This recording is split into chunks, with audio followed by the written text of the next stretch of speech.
Welcome to our Captain Toad Treasure Tracker Special Episode Special. So, by way of introduction, I did originally play Captain Toad Treasure Tracker back in its original release for the Wii U in 2014. But today we're going to be looking at the Special Episode DLC that is exclusive to Nintendo Switch, which I have not played before. And this is on a totally fresh file, so we'll just, first of all, get into this little tutorial teaser screen here. Pop right back out. And pop right in. And Penguin Lord, welcome. So yeah, this will be my first playthrough through the content that we're going to see today. And again, it's been about 6 or 7 years since I last played the original game, so we'll see how much there is to relearn along the way as we enter the search for the legendary crown. Page 1, Shifty Shrine.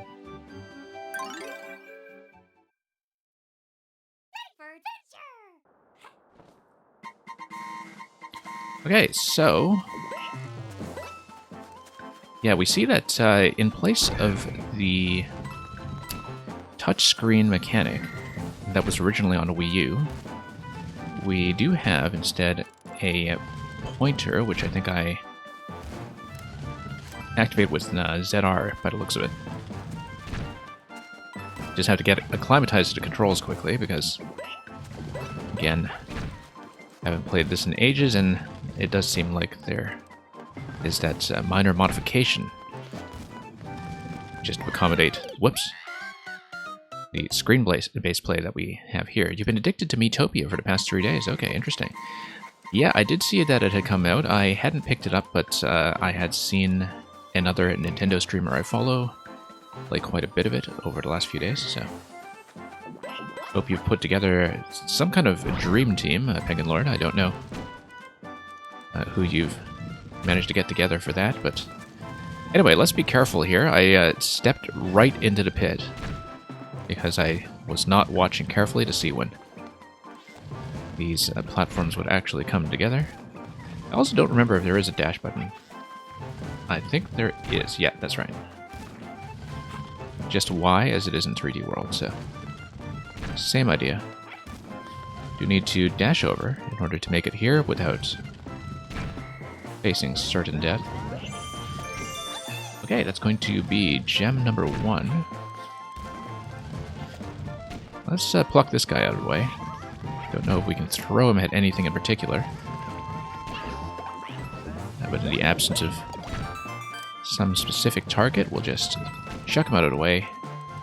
Grab one up and look at this internal space here, which I think there's a very clear implication there is something on the lowest level, but we'll deal with that in just a bit.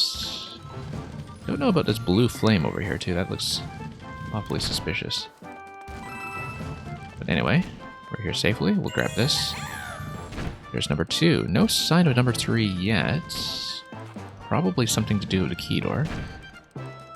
Also, it looks like the touchscreen can tear down those wanted posters that we see from time to time. I think the key is likely to just be one of those items that we pluck from up top. But we'd better get onto the middle level in order to see any of that at all. Oh no, it's just that guy over here. So yeah, we'll need some kind of key. I'll also need to tap the poster from a distance, I think will work, yeah. Okay. I might as well grab some of this stuff before we head on to whatever's next. So yeah, I think I'll drop out onto the other side to look for the key. Whoa, whoa, whoa. Okay. I'll just get that out of the way. Didn't really see the guy on the other side. We'll have to keep it in mind as we try to make our way across this obstacle here, which, yeah, it's just going to stretch back and forth. Let's get him out. Okay. And, oh, we got the key and I tossed it. But I think I get a replacement, so Now here's the thing, can't climb ladders with a key. That's an important thing to know, which means I'll probably have to throw it to the other side. Electrodude, welcome. Okay, managed to pot that thing. And whoops, let's not fall into any pits here. Now the crown is the ultimate goal, but I believe the key here is probably going to get me to orb number 3. I would expect so anyway. There we go. Okay, anything else we should be attentive to? Well, let's pop out. And let's just go for the goal. Now, it looks like I will need to drop into the central segment and climb all the way back up. So, slightly timing based. One thing I do remember about the original game is that the further in you go, the less of a platformer it is, the more, or rather the less puzzle-like it is, and the more of a timed platformer it becomes, which was kind of an interesting shift in priorities, but let's just grab the crown and get out.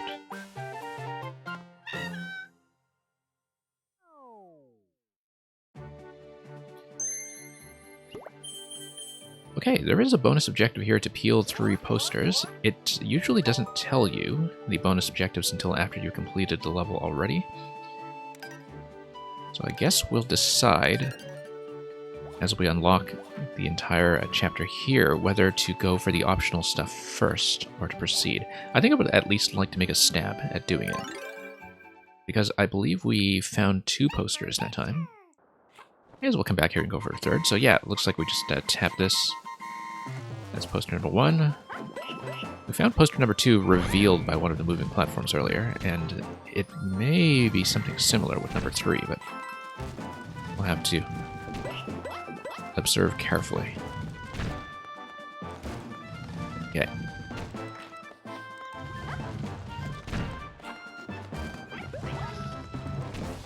Okay. Fine so far. And might as well grab that one up while we're at it. Yeah, it looks like both the Y and the B button act as a dash, which I'd totally forgotten. Anyway, let's see what's going on here. And just to keep my eyes peeled, I think I know where poster number 2 was from what we saw earlier, but had no idea about number 3. I don't know if it would have any relation to the key location that we saw earlier on. Number 2 was out one of the sliding platforms. I think it was, yeah, out here. Got it. And I would imagine that number 3, which we were missing, is probably something like that, possibly even in the lowest level. This level's gimmick is that the platforms are moving apart and together. I don't remember seeing that in the original game, actually, as a mechanic. But the fact that you have this kind of timed clicking together and coming apart is pretty specific to this stage, as far as I can tell. Also, just the side objective to peel the posters. I mean, we've only gotten 2 so far, and I can't actually see the 3rd. I think it will be something that's revealed by platforms coming apart, but of course that's already a trick that's been used once. It may have been something through the key door again, so if I can't come up with any ideas, we will just go back to do that for one more pass. So.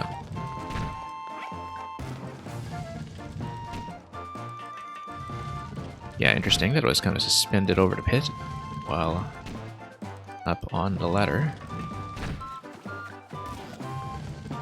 And we better get this guy out of here quickly. That guy as well. Just try to scan this carefully. It's a bit of a pixel hunt. Well, not a pixel hunt necessarily, but definitely a bit of a subtle looking object here. I can't see where it could be, so must be tucked inside somewhere. I may as well check the key room again, since I'm short of any other ideas. Superphil32, welcome. Okay. Whoops, let's not chuck the key that way.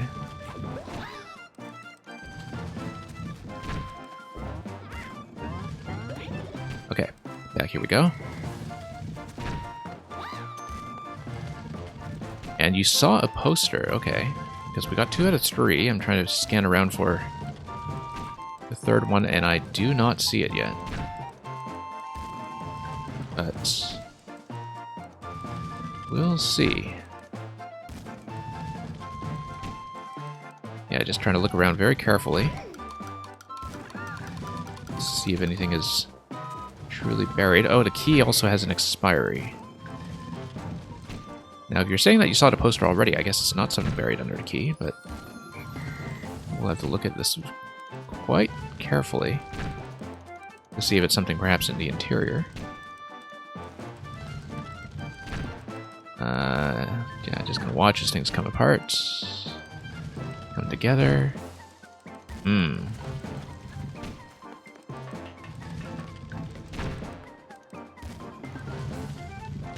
Don't really see anything that looks like it, except... Nope, nothing buried in the artwork. Let's go for that key again, just to be thorough about this.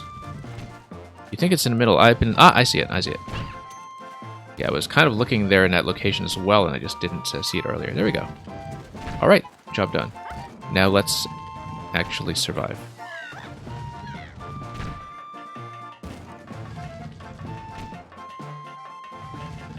And yeah, that'll work. Yeah, that's just the right amount of backseating in terms of not actually spoiling anything.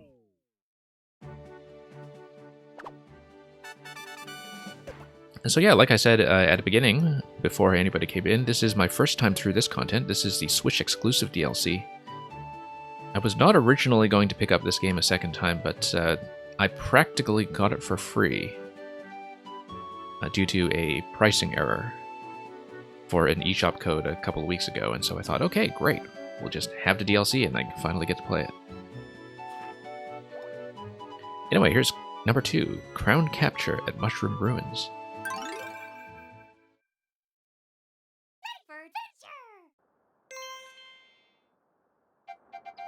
So yeah, I do kind of need to recover my memory of some of this stuff. This looks like it's actually very similar to one of the tutorial levels, except we need to find the 5 parts of the crown. Oh, wait. What's going on with the timer here? Let's see. Ah, okay, so you need to trace a path that takes you from one crown to the next quickly, within 5 seconds. So the idea would be you drop down, you tap that,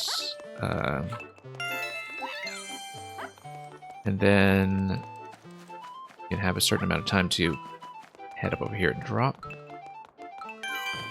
Also notice that there's a limited window of opportunity for each of the gems. That's... yeah, you pretty much need to go for them right away and dash... dash... Okay. That's fine to get that reset there, because now we know how this roughly works. I will need to dash a lot, actually.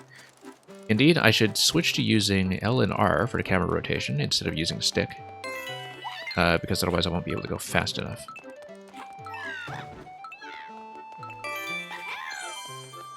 Okay. And actually, when you go for the gems directly, it's okay to miss the crown.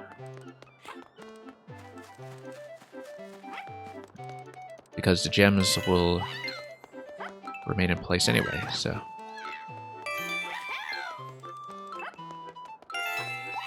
Okay. So yeah, once again, we can just go for that directly. I don't think we can string them together, at least not very efficiently. I mean, technically we can, yeah. And we'll just drop in for the final one here. I only zapped one poster that time. Whoops. Okay, that's a bad idea. How did I manage to miss that? Now I'm trying to remember, because this is just a variation on one of the original stages, I think. And so, yes, I need to drop from this location. That's correct. Yeah. You need your glasses on because you read the title of the leveled differently than intended. What's the title? Crown Capture at Mushroom Ruins. Don't know how badly one could bungle that, but I'm sure it leaves some room for creativity. Whoops. Yeah, up and back down. Whoops. Alright, let's actually watch where I'm going. That is, after all, the whole challenge here. Also, I did peel off that one poster. It kind of makes me wonder if there's going to be another Peel 3 challenge, or if it's going to be something completely different.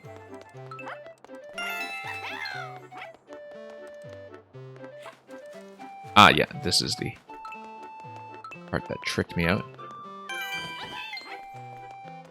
And then we come down from the top position here. There we go. And that's the crown.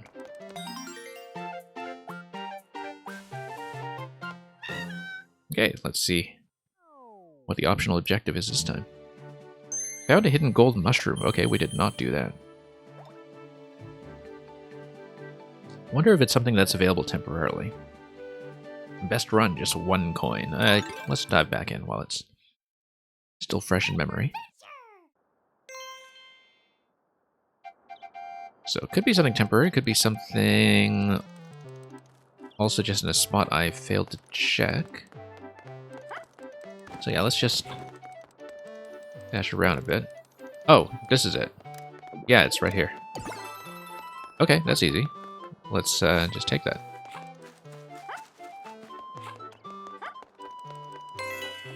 Wonder if that was even available the first time. Oh, whoops. It might not have been.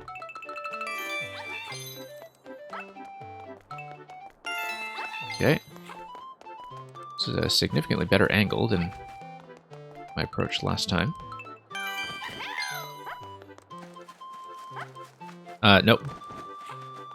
I saw that coming. Let's see if we can get this in time. Yes, we can.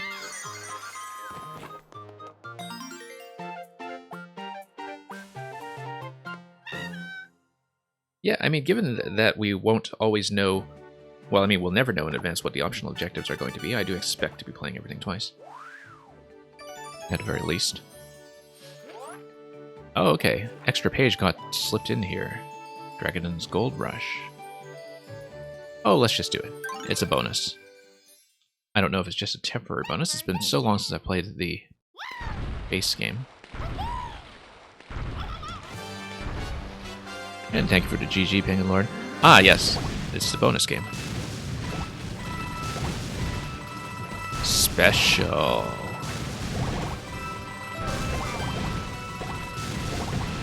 Yeah, so I can kind of raise and lower my level, I think.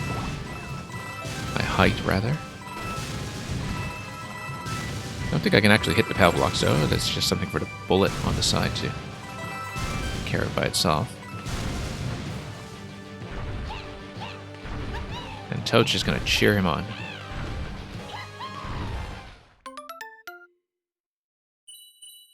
Okay, we'll take that.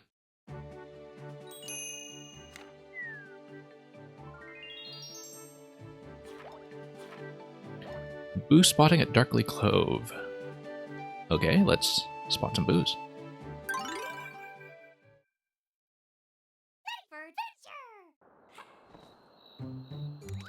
Aha, we've got a multiple cherry. 2 headlamps are better than 1. So, I would assume that instead of just duplicating, this actually gives me Toad and Toadette, right? No, it just gives me double Toad. Okay, never mind. But I guess it's also kind of built to be co-op friendly. I mean, one of the things about the Switch port was that the whole game was kind of built to be co-op capable, which I don't think was the case in the Wii U original. Okay. That's all done. That's... should I wait these out? Yeah. And then we'll just try to Fix my positioning.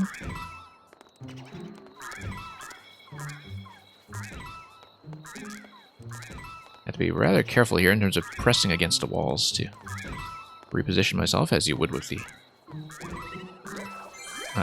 double cherry in 3D World originally.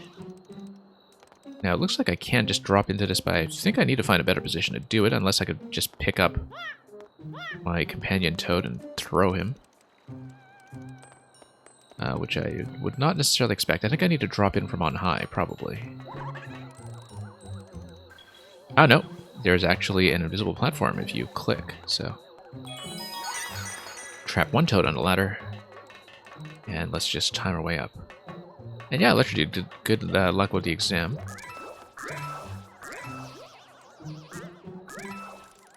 Okay, so yeah, once again, you can tap platform. Now, how do I light the fire? That's a good question here. Because I was able to do so with the other two, and I don't actually know how I did it. Oh, this guy. Let's take care of him. And that lights the fire. Great. Natcat, yes. Welcome. Thought we'd do something slightly different for the usual puzzle slot that we have. Did we light all the fires? Yes, we did. And a level didn't even have to ask. Here's Goomba Galleon. So yeah, Natcat, I did play Captain Toad Treasure Tracker originally on the Wii U. What I'm showing off today is the Switch exclusive content that was released as the DLC special chapter. Anyway, I'm gonna Donkey Kong my way through all this stuff. And yeah, if I were a little faster, I would have been able to pluck all of this with the hammer as well. I kind of wonder if this was also a hittable location at the bottom of the steps, but anyway, we broke through. That's plenty to work with. I guess we also have a second chance at the hammer if necessary. Let me just check that. That's right. Except I don't think that actually gets me anywhere useful now that we've broken our way through. Okay. Look at all those Goombas on the right side just kind of bathing in their little spa chamber. Having to cruise their lives. They paid good money for this. Okay. Nothing to do with the bullets other than just dodge them, I suppose. Now, as with... Oh, okay. This location here, I think this is rather obviously breakable, but I don't quite know how to get the hammer up here. Unless we have access to another one later. Same with any of these barrels. I think that... Whoops. If we do have hammer access here somehow, then I'd be able to grab some of that.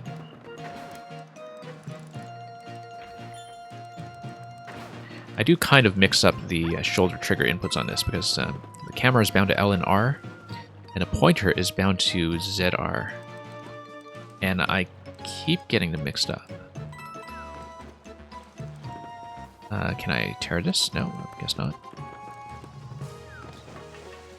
Okay, let's rob these guys blind once I can actually drop in. If I can drop in, I think I may have to come up from below, but I don't actually remember how the swimming mechanics work in this game, so... A lot of stuff here that's hammer dependent, as you can see. So I would have to figure out how to get the hammer over here much faster. Let's pluck this, though.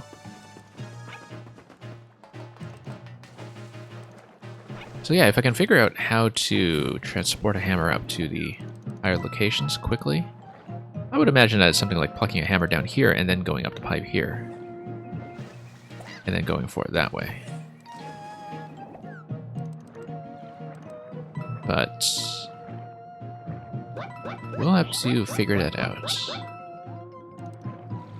Anyway, we've already taken one hit, so let's be cautious here. Here's the hammer.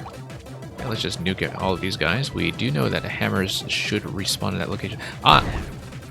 I see. That takes down the whole structure.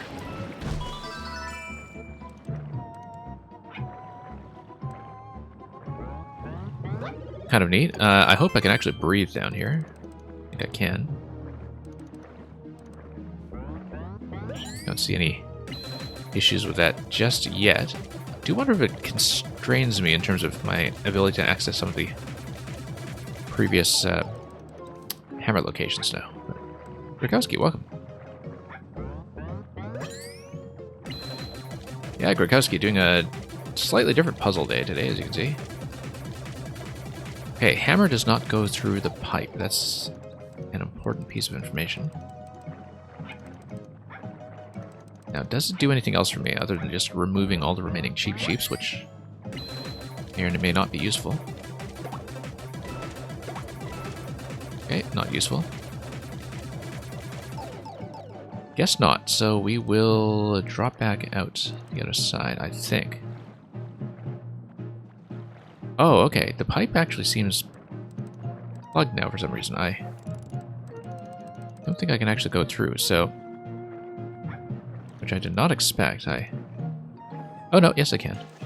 So maybe I just missed in the first place when it came to the hammer. Let me try the hammer again, actually, just to see if I can take it up.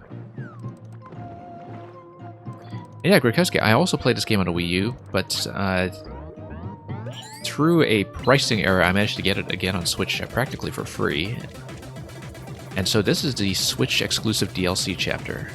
So it's all content that I've not seen before. Also, because I played it on Wii U back in 2014, I don't remember much about it mechanically, so... So yeah, this is all new stuff.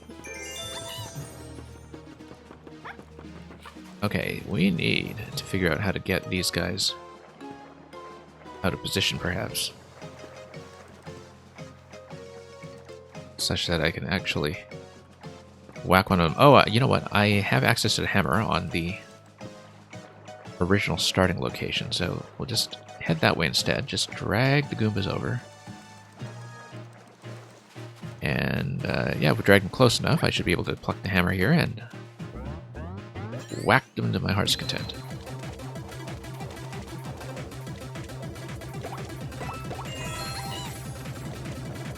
And I fell down, but that's okay. Gem acquired. And yeah, you forgot this game had a Switch port? Yeah, so did I for the longest time.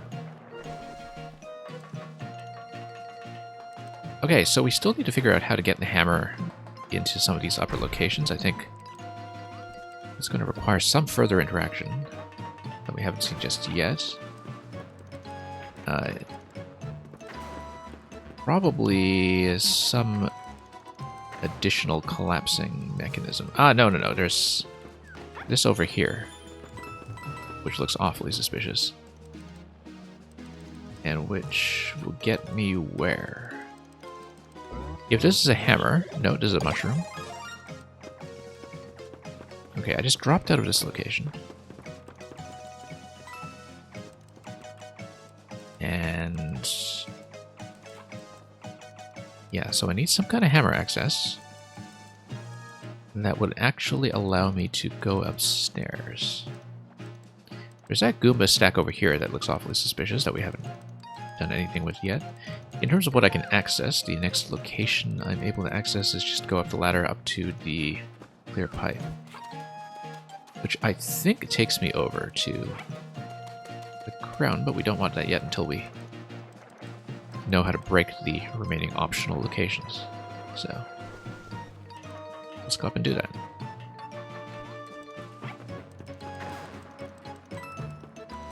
And, okay. Barely dodging everything over there.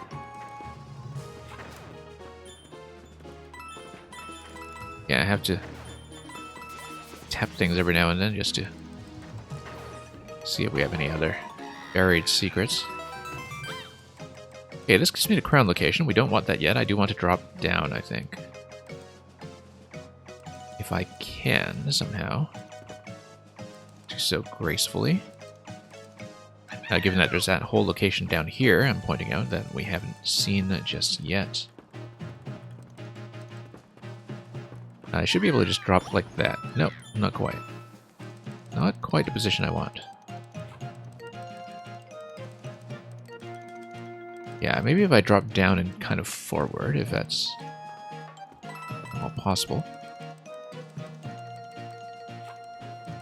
Oh, you know what? No, the bullets have been dropped in such a location now that they will just break everything for me. Okay, that should have been obvious. Alright, problem solved. Apart from all the coins on the top side, of course, which I think I probably just had to grab those earlier on before I smashed half the ship. So, let's just get out of here and we'll see what the optional objective is. It might have to do with that location we haven't accessed, but... yeah, that I think I would have needed to do previously, and we'll have to see what that's all about.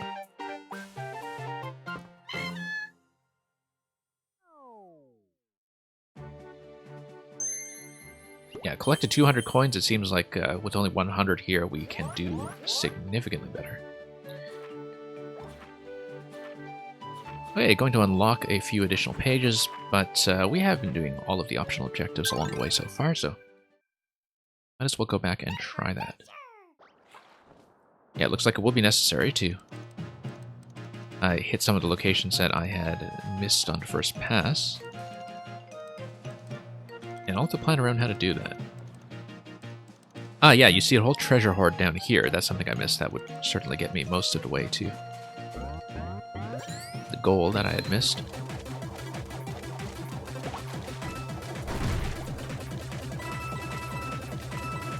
Okay. That's all fine so far. And yeah, let's just take this all the way over one more time. Oh.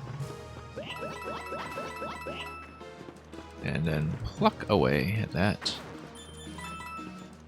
Possibly, if we go directly here while that's part of the ship has not been lowered yet, that's the way to do it. That we go right away. And that's what happens is to finally get us over here, so. I think it's quite possible, of course, to smack all of these Goombas that we just get on top of the ladder first. We need to draw them over. Then I can drop in on top of them, probably. If they would perhaps do me the courtesy of getting in a position. Whoops. Oh, here's something.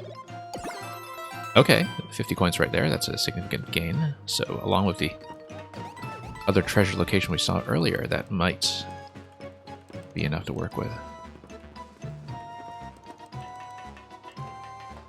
Alright, let's get out.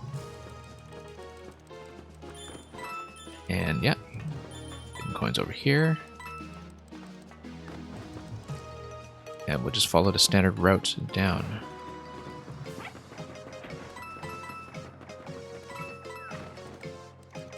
Okay. That's all done. Probably going to check this location first before we break everything. Yeah, I'll take that. 132, so let me think about this. In terms of that location to the left, I mean, I think I do need to probably break the shift before I do that, but I have to think about how else that could be accessible. No, we'll just go for the break and see if that gets anything done.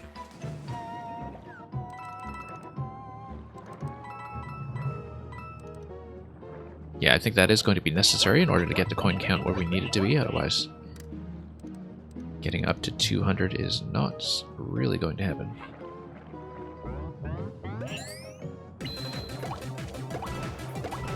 Okay, might as well farm some coins off of these guys.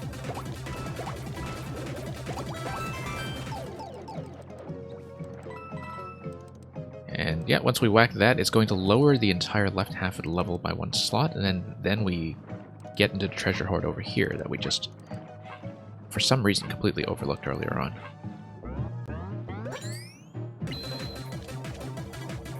Let's whack this thing. And yeah, the whole thing kind of gets sheared, and then we drop down off this slot later on. It's kind of nice to have the pointer, in fact, just for streaming purposes. I can show you what I'm actually looking at. I mean, you know, when you see it on screen as a player, it looks like a bit of an obstruction, but for streaming, it is rather useful. So, what were these guys doing here again? Oh yeah, he was holding one of the orbs here, worth no coins.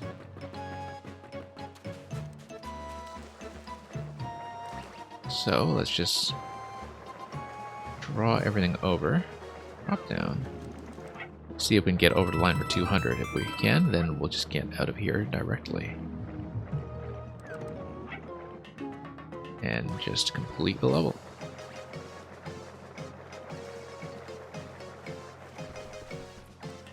Anyway, going to be chased by those angry bathers, but that's fine. Gonna make too much of a fuss about that. Up we go. So yeah, the 200 coin benchmark really just tests to see if you can get those 2 locations. First the golden mushroom, and then the hoard that we had previously missed. So we'll take that and we'll head over to crown capture on the touchstone.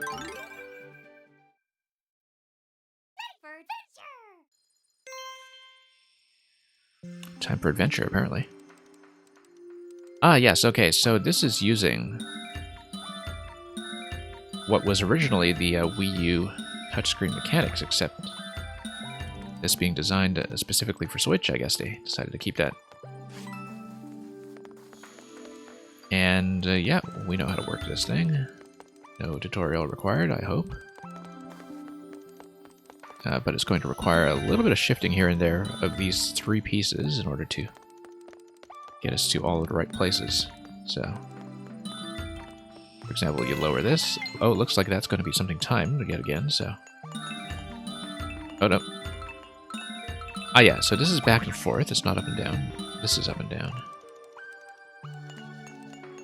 Which means that we would need to do something like this for the next motion. And as with the previous time challenge, I would expect that as the crowns come in, you also have temporary opportunities to grab the gems. Okay. Nope, that's incorrect. Needed to drop in that way. Okay. Might as well prepare it like this. Oh, except no, we would need to go like this.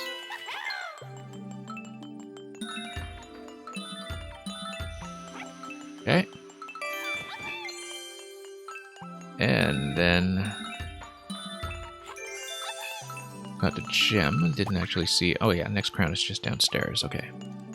We can do that. Yeah, this first one is surprisingly tight when it comes to time. You need to prepare that in advance.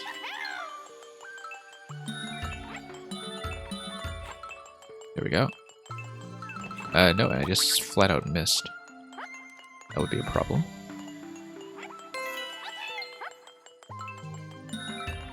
Okay, down we go.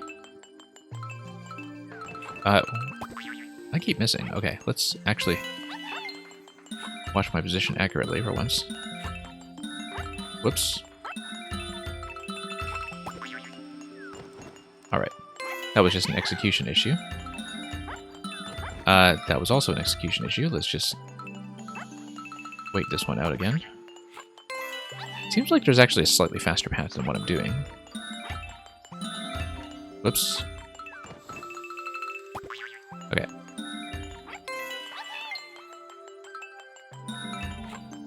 Really have to work on our clicking skills here. Huh. Curious. Wonder how I got that previously. If I got that previously. Ah, yes. I would need to just raise the platform entirely. Yeah, no, because I was reading that on the wrong axis. That's the issue. There we go. And, okay, it's not too bad, except I lost my opportunity to grab that, so we will need to come back for the entirety of the gem road. But we'll need to come back anyway for whatever the optional objective turned out to be. Maybe some kind of minimum click objective, or maximum click objective, I should say. It would actually be kind of interesting. Alright, let's go back and actually grab the gems.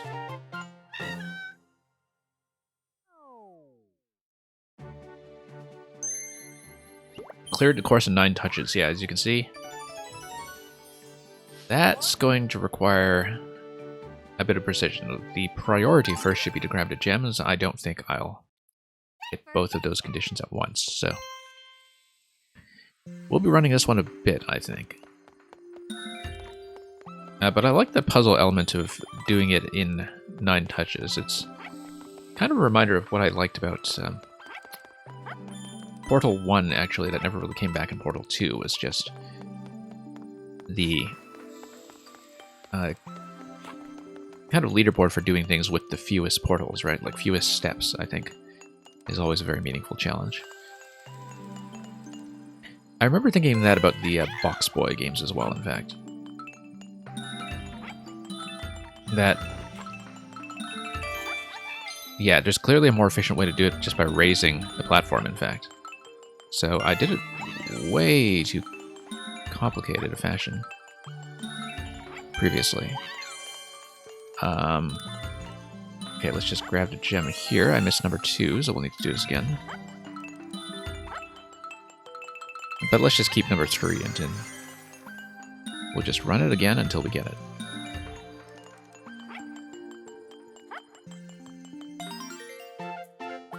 Yeah, I see, because I formerly wasn't really thinking about just raising and lowering the platform I was on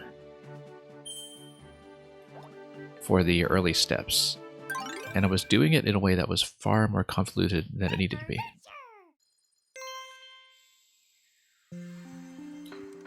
Okay, so let's keep our eyes peeled this time for the second gem. That'll be next priority. So yeah, you can see, just raise it in 1 touch instead of doing the whole dance that I'd subjected myself to previously.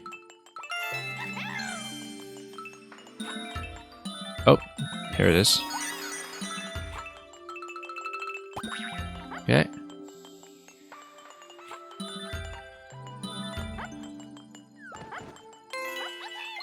And here we go. Raise this.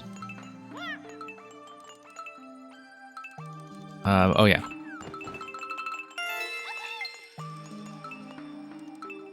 Okay. Lower this. 3 touches on that one is probably too much.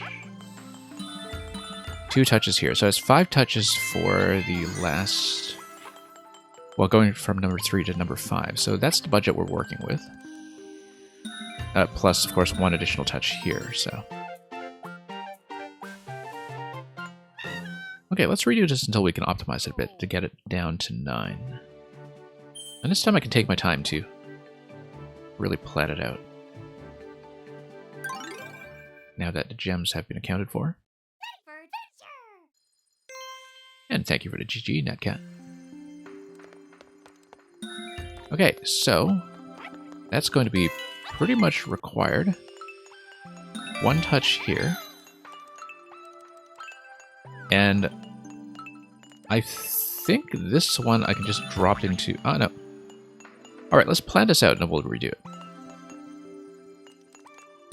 Let's get back to my initial position first of all. And we'll just count. It's going to be 1, 2,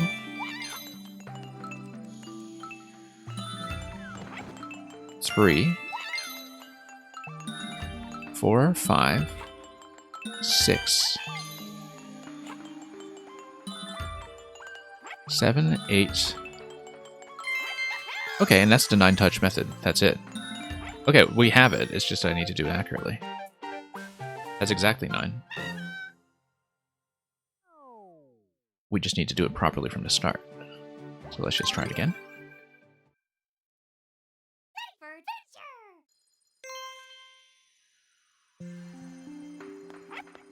Okay, 1.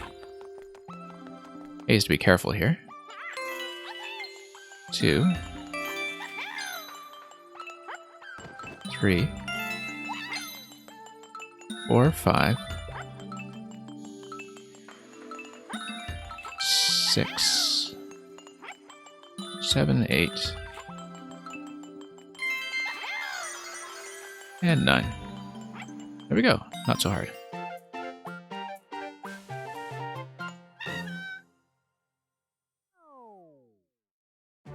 Just needed to shed all the convolutions that we had much earlier on.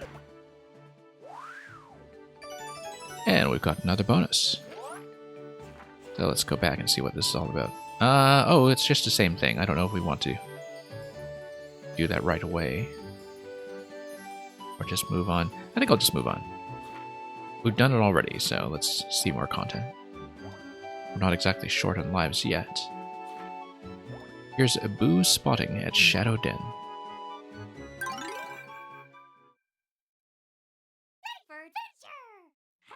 Time for adventure, apparently. Okay, once again, we'll get the additional light for... well, just lighting purposes. Whoa.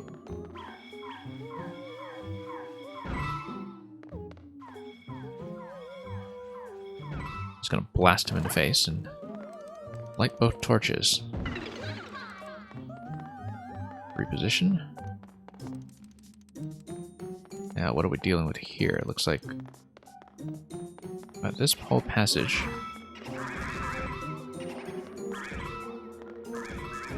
Okay.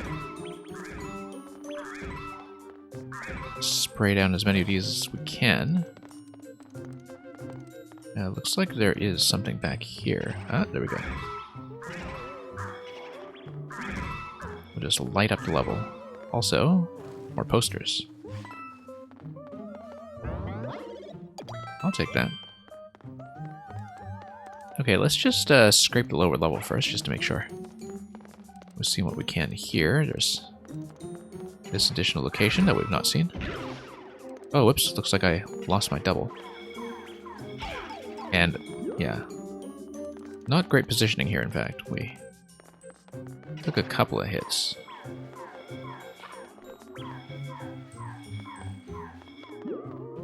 Oh.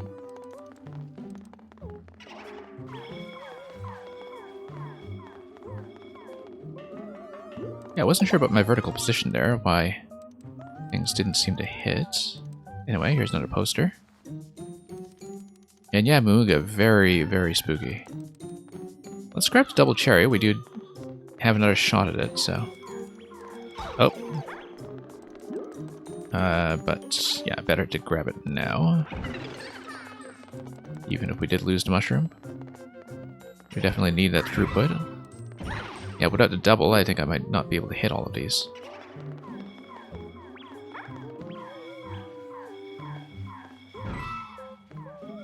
Okay, there we go.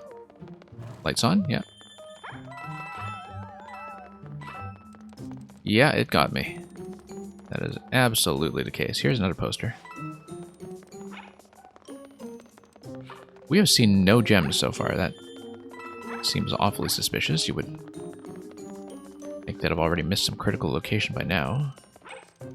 So let's just... oh, scan the lower level once more in case anything presents itself. Double up for a change and see if there's something we missed. Maybe not. Unless, of course, there's a lower level we can drop into, but I'm not going to try that, at least not yet. Looks like there is some kind of mid-level, though. Anyway, more torches equals more booze, or at least the pipa.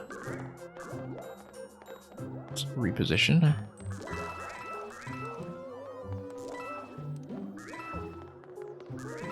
And there we go. We haven't come down this side yet. Let's give it just a pluck and see what this is all about. Oh, what an ambush. Surprise.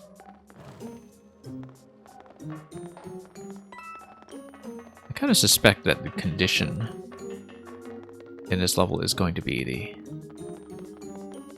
the bonus objective, rather, is going to be the posters, and we've gotten 3 already, so that's a good start. Okay, let's reposition slightly just to get this tidied up. Also come by here. In case this is anything. A mushroom? We'll take it.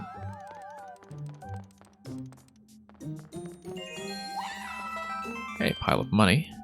We'll take that. Whoops. Nope, lost my double. Yeah, losing your double is actually a big problem because my scope, my flashlight rather, is unable to reach. Seems like this was definitely built with co-op in mind, though.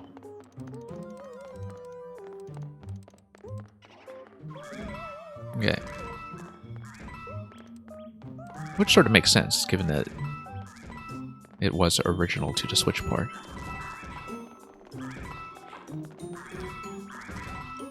Okay, bust some ghosts. Just going full Luigi on these guys. And this should be something. There we go. These have not been lit up yet, indicating, of course, that we have more ghost busting to do. And I believe we have everything. Everything that I can see. Maybe it is a light all torches condition as well, but we'll find that out in just one moment.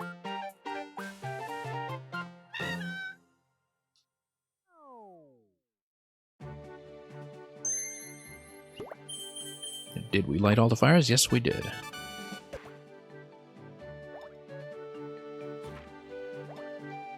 Minecart Scalding Scaffold.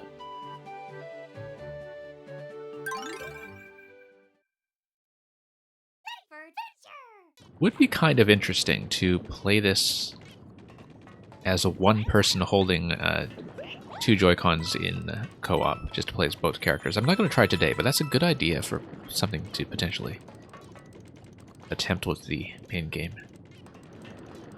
Like single-player co-op. It might be a bit of an issue in the later challenges. Anyway, if we drop in, we get the turnip card. Alright, let's see what happens. Ah, yes, okay. Oh.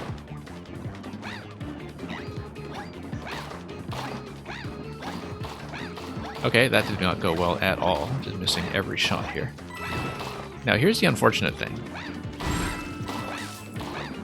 The shooting here does not appear to respond to motion controls, which I think is actually kind of a departure from how it originally worked on Wii U. I find that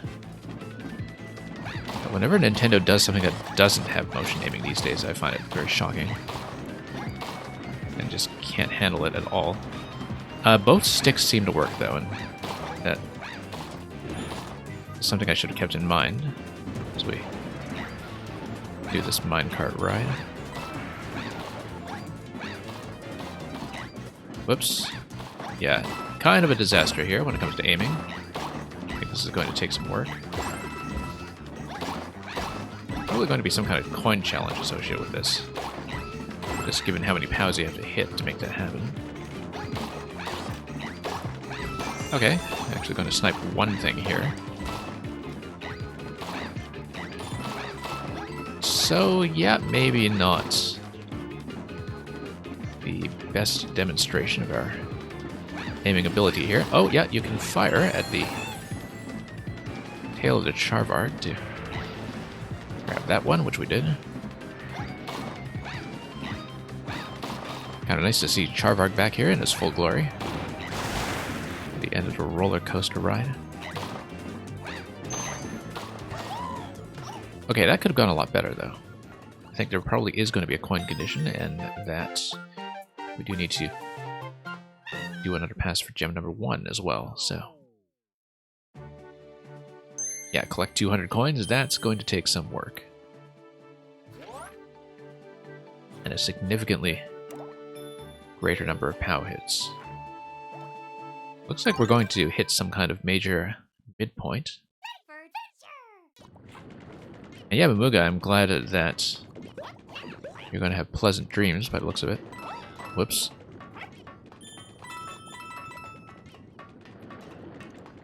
And yeah, that's right, that's why the Tropical Freeze soundtrack reminded you so much of Snake Pass.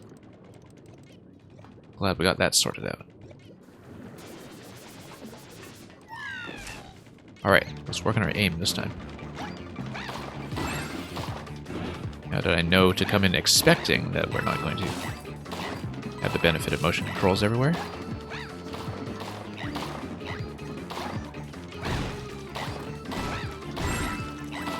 Okay. Still haven't seen where we missed gem number 1, though, I think.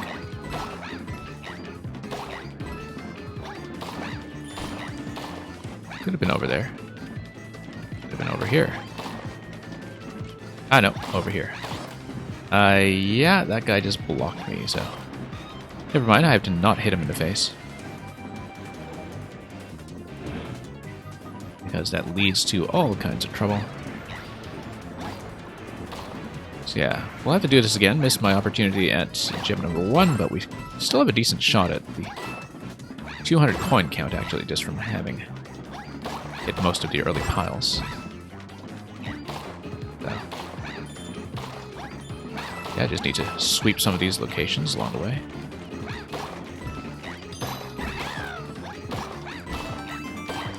Okay, that's 200. Excellent. Well, might as well collect all we can as a bit of a bonus, just to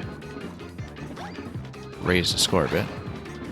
And yeah, the crown does not activate until you get within proximity, so you can't just snipe the crown and speed through this.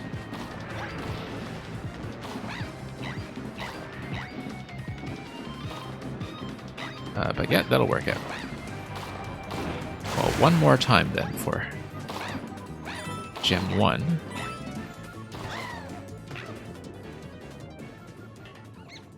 Okay, close enough.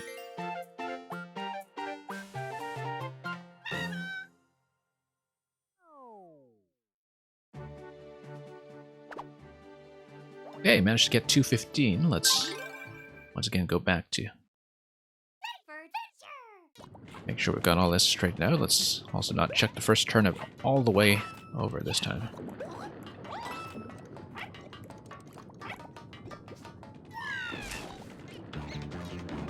Okay, we can just fire at some things, but priority this time will be the gem, so let's not get totally obstructed.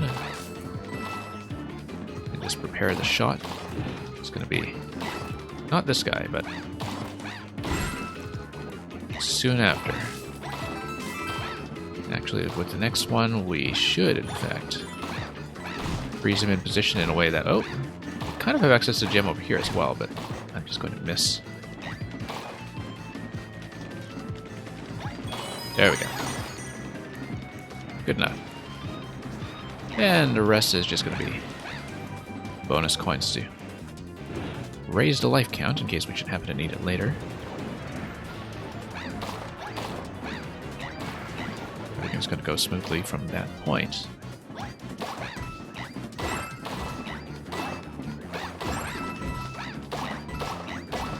Okay.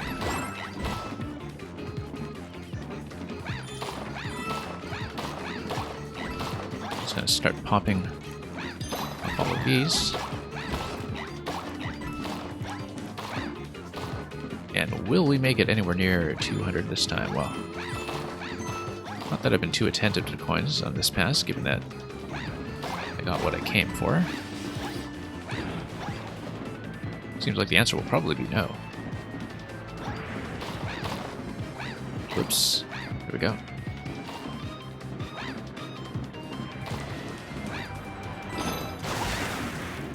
Alright, we'll just finish up over here, and that will be the crown.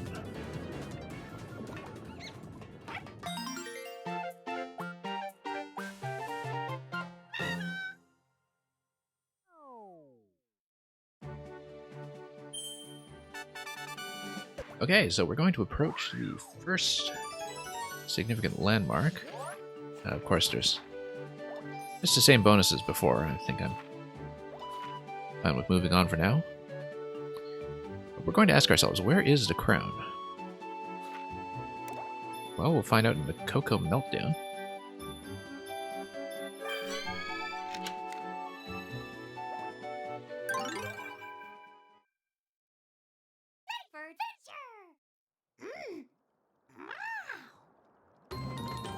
Okay, looks like we're in the obligatory cookie-themed level. Ah, interesting. So you can just pop the whole thing. Oh, and then it floods the place. But we can delay flooding the place, though. I think it's possible to just not deal with it until later if we wanted to avoid it, unless it's something that's timed from the very start, which... Is that actually chocolate? It looks like it's supposed to be chocolate. So, kind of interesting thematically in that it is using the cookie theme that was already originally in 3D World, but it has some similarities to the culinary aesthetic that you see in Super Mario Odyssey.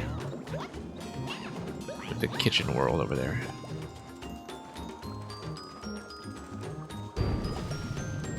The name of which I don't remember, the Kitchen Kingdom, or Culinary Kingdom, or whatever it was.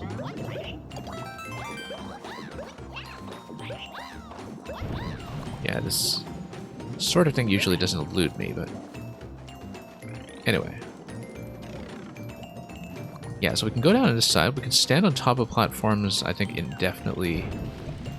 Yeah, they don't go back down, they will represent safe locations as I head over to the side here. Also notice the presence of the first gem in that location that we can get to in just a bit, depending on how far up the platforms actually go. It's taking me up partially.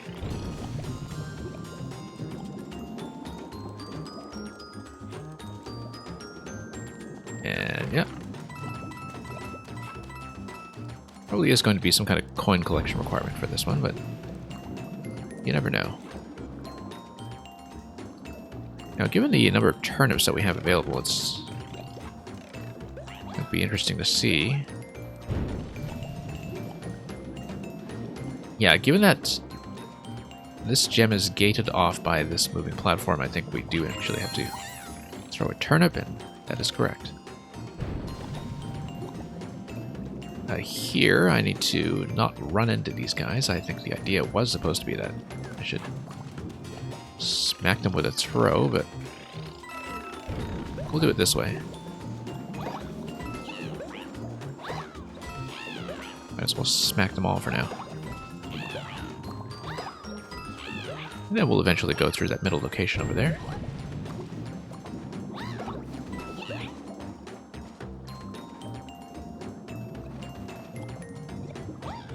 Alright. We were missing that third gem. Okay, it's number 3, so it is meant to be last in the progression here. That's actually going to be on pace with what I'm doing now, then. Yeah, sure, we'll take that. Notice that upper location over here that we haven't even begun to approach. I think that's because of that, yeah, large rising platform that we'll circle away to. The idea here, too, I think, is to save a turnip so we can toss it at a gem.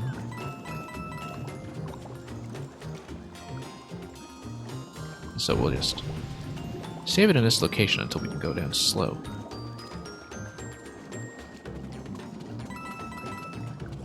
And toss this way. There we go. And sure, we'll take some of this.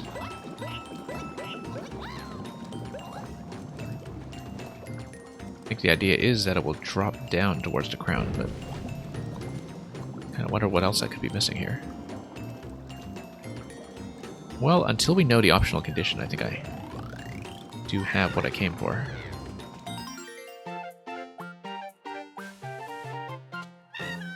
Possibly it was actually for striking the POWs, which I struck just by clicking at the very beginning.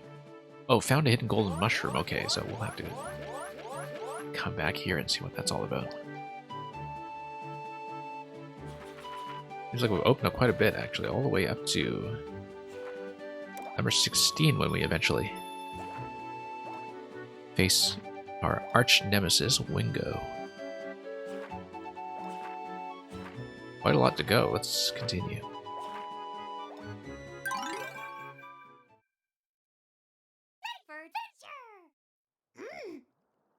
Actually doing rather well for time so far, about an hour into this play.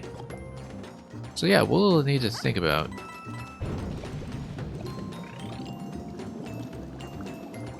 where the golden mushroom could be. As you can see, the layer, or rather the height of the chocolate fondue, or whatever that is something that will just rise and fall automatically, independent of the POWs. And increasingly it looks like the idea was to strike this with something. No, actually it's high up enough that I think maybe all along you were supposed to just click on it.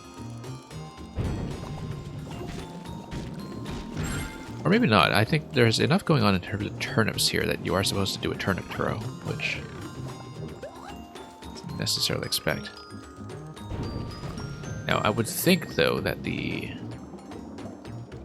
mushroom is going to be in some location that looks unsafe, like over here or something, perhaps. We'll just have to keep our eyes peeled for it. This looks kind of suspicious that we have this whole platform over to this corner over here. It does kind of look odd that that's available,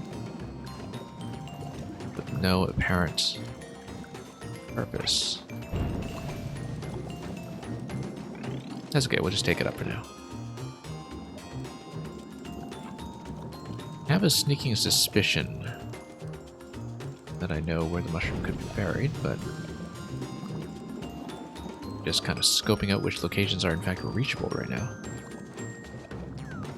Just to get that initial read.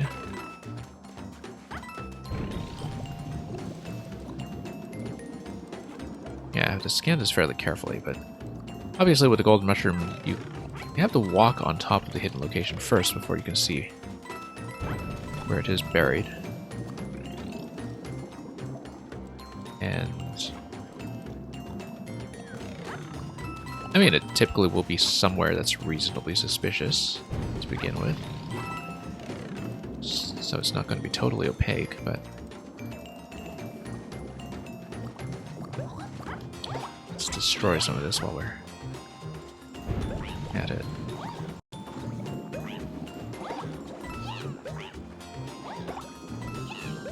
And just think about where we could possibly be going.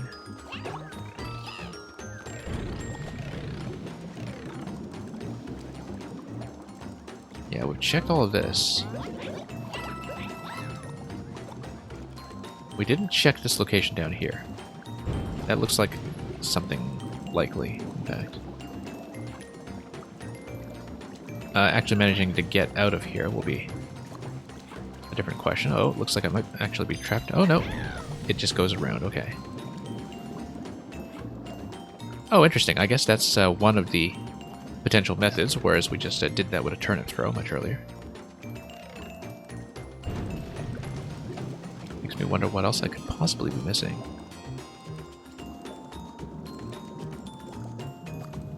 Yeah, just going to scan around fairly carefully here and see if there's anything critical I may have overlooked.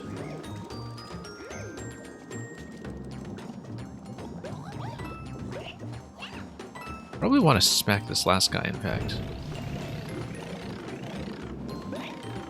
Don't know if that'll affect anything, but would be worth trying. Okay. Let's see here. Don't really see what suspicious locations we might not have checked yet. Other than, of course, this whole corner here, which I still don't know what that's all about. Possibly we should go back there and just try to be diligent about this. If it's actually possible for me to go back, which may not be the case looking at the layout here. I may be past the point of no return.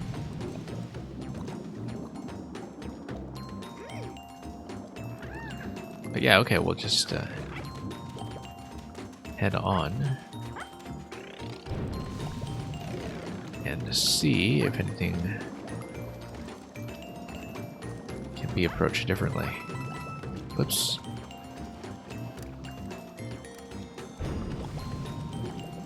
Yeah, all of this stuff looks fairly straightforward though, so.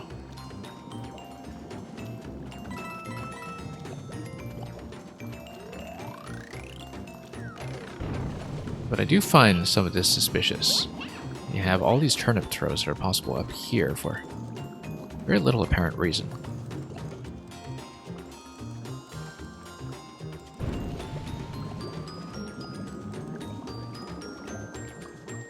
Because supposing that we just kind of drop in here and... Yeah, I guess the idea was all along that you would do a toss rather than a click. Don't know if I am right about that. It is. It's not what we want to do, though. We do want to... for the optional objective, so... Interestingly enough, I am able to drop down... Ah, yes, that's it. I am able to drop down like this and traverse, and that is obviously going to be the place. I was looking at this all along to begin with, it's just that I couldn't see a way to traverse there, not remembering that that column was actually able to take me that high, so problem solved.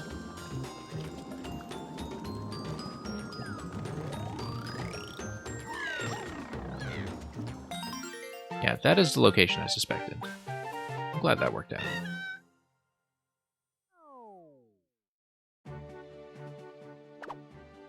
Anyway, Cocoa Meltdown. Yeah, that's totally supposed to be a chocolate fondue.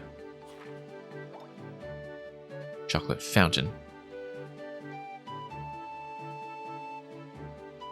Here's a crown capture at Up and Down Terrace. Once again, it seems like a lot of these crown capture concepts are applied to levels that were already present in some form in the original game. But they are kind of this time challenge that allow you to weave from one waypoint to the next with maximal efficiency. So let's just get rid of as many of these guys as I can. Whoops, not like that, I don't.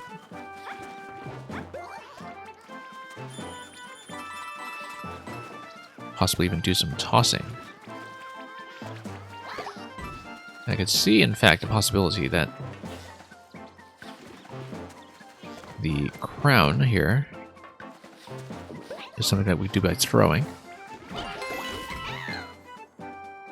And that it would be, in fact, much faster to do it by throwing. So yeah, that's going to be the next location. P-switch here is going to raise that. Let's see what this does. We do need to do the initial research. Okay, every successive P-switch, it seems, is going to do the reversal between the brown and gray platforms.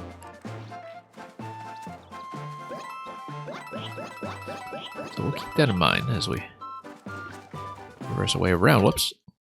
Okay, first step we've taken in a long time, actually, since really the careless one we took at the beginning of the game.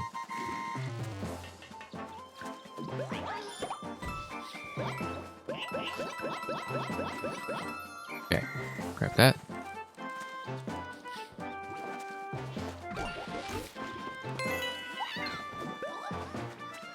And we'll... nope, thought I could whack that guy, and that was not the case. Might as well grab some of this, though. We'll need to repeat a bit here to, yeah, hit the P switch and then move on to the next location.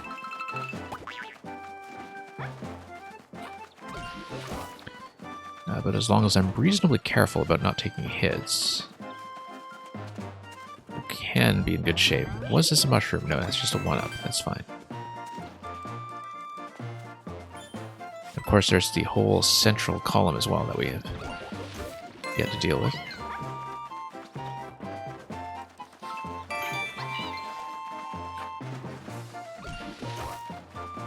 Okay, this is fairly straightforward. There is a gem to deal with, though, which will require a P-switch. Oh, no. Awful timing on my part. Okay, let's clear some space. It's useful to have these available for throws, but not as useful as I would hope. So, may as well just clear them while we can.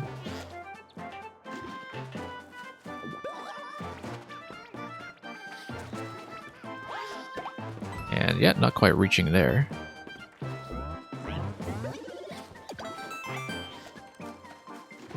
Yep, might as well clear this guy. And just make as much space as I manage. Nope, that's gonna be danger. And whoops, back up we go.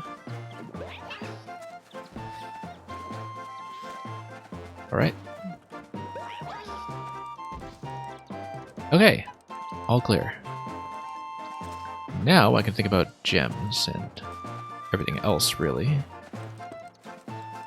Kind of looking at the central column here and wondering how the sequence is going to go, but let's head back to the start and just do each of the time challenges as they come.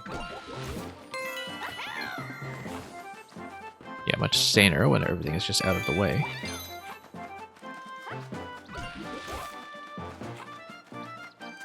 Okay.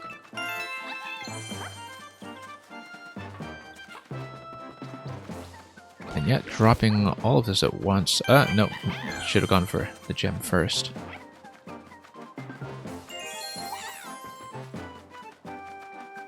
But I could just wait for this to expire, actually, and just redo Gem 2.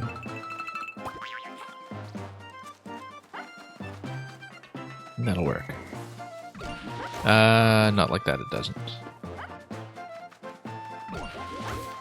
Let's hit another switch here just to revert everything back to its original position.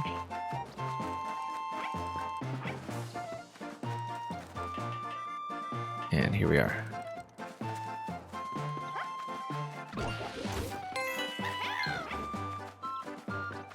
Okay, that's gonna go smoothly. One hopes. Forward we go. So we're not really going to be dealing with the central tower at all by the looks of it.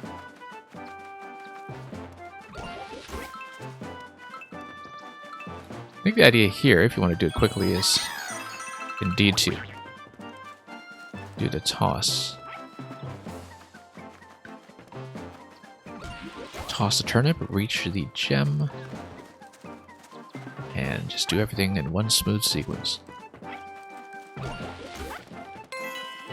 It's okay, we do have the rest of the method worked out here, barring any optional objectives.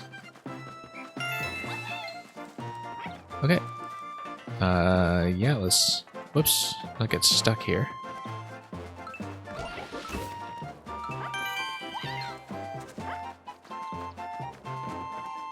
And yeah, fairly clear how we're going to weave our way around that. Looks like we'll just have to crown here, so... No real interaction with the central tower whatsoever unless I find some way, but... Looks like we just loop around a base.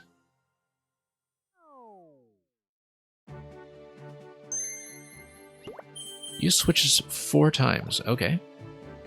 I think that can be done without too much trouble, in fact. It's just going to be my standard pattern.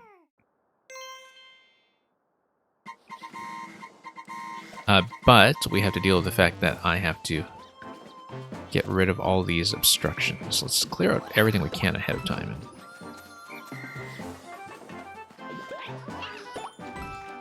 Yeah, all of these other guys,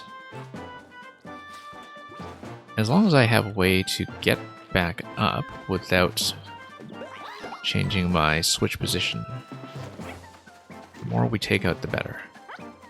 So, no switch presses yet, and that's great.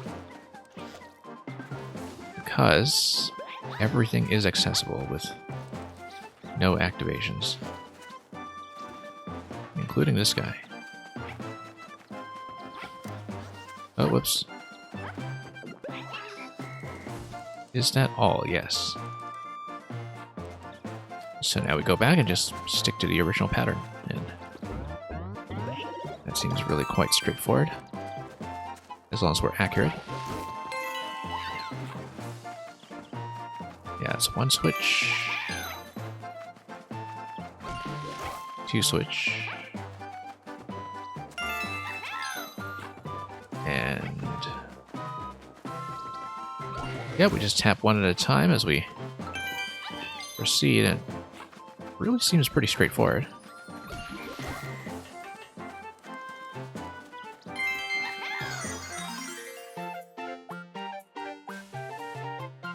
But yeah, I mean, we mapped out the whole route on a standard run.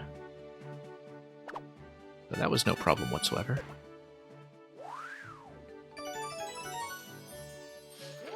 That is probably still just Dragodon, so we'll do that again at some point, but right now I think I would prefer to just go on.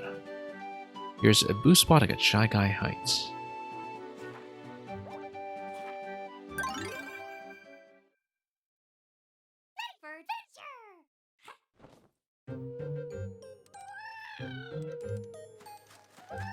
Okay.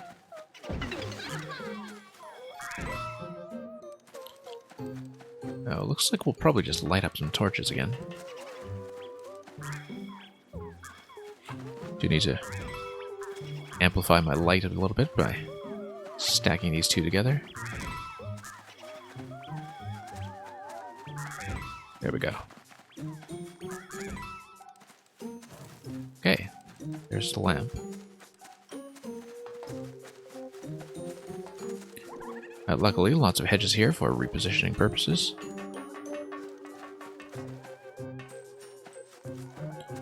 And we could go down to the lower level, but I think it's better to come here first.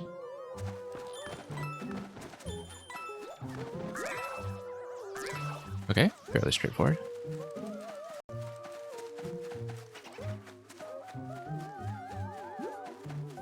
Whoops. Out of range.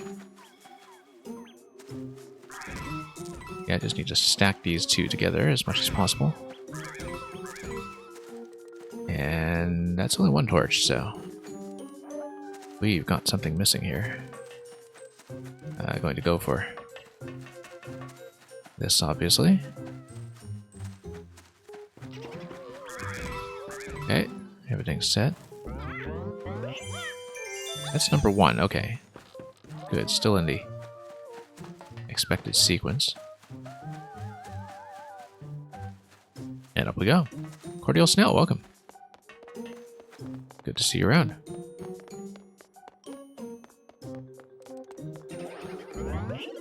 Sure, we'll grab a mushroom for no particular purpose other than 10 coins. I'm just going to scan this location first before we proceed, and then we'll drop down. Amplified lights. Trim the hedges, apparently. Anyway, lamp is going to light up, and that's fine because that's really the only place we can go. Just going to take note of that turnip location or other pluck-worthy location as we head back downstairs. Notice the interior over here as well. That might be potentially important.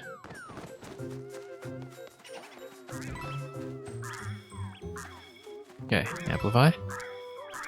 There we go. Whoa, that's quite a lot to work with. But we got them. Or 2, excellent. I'm going to check this inner location. I don't know if there's anything here, but the one up seems not.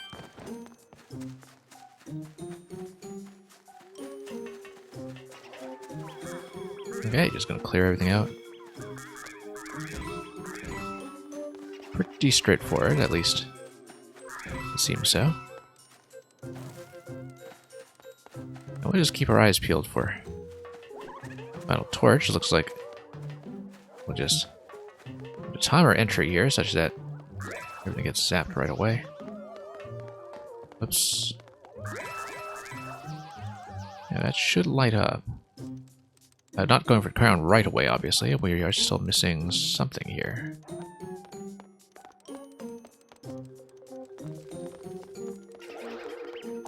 Must be this guy. Okay, that's all sorted. Looks like we lit everything up as well, so...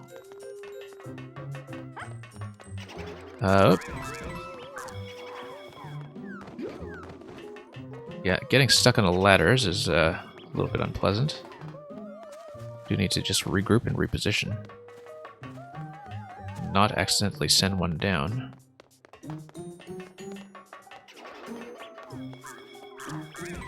Okay, let's just reposition.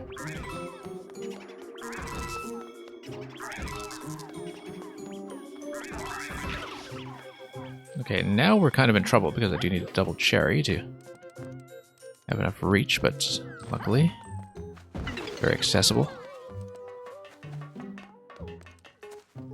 And all the booze will hopefully stay down after doing that whole batch. Great. That lights up. Great. All finished. Lots of booze, exactly. Really could make a drinking game out of that. Did we light all the fires? Yes, we did. Whoops, no. Didn't mean to get back into this one. Let's just tap back out. We've done everything here, so...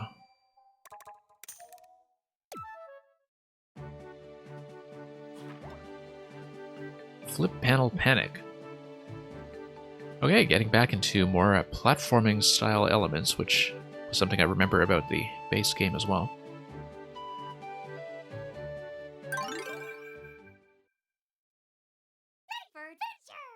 That's okay, there are more verses involving booze where that came from. I think. Okay, not exactly simultaneous activation, but let's run this.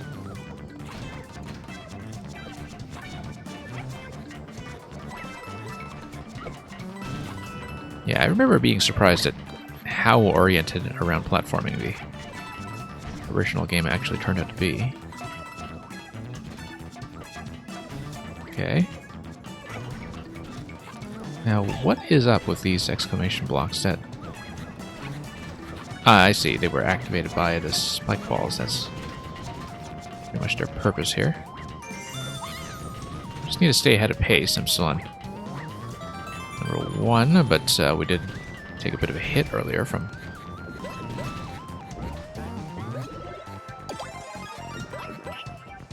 something, but now we just reacquired a mushroom and back on track at last.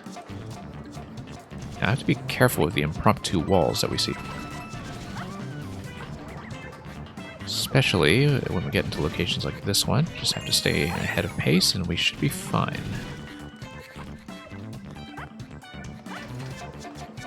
Okay.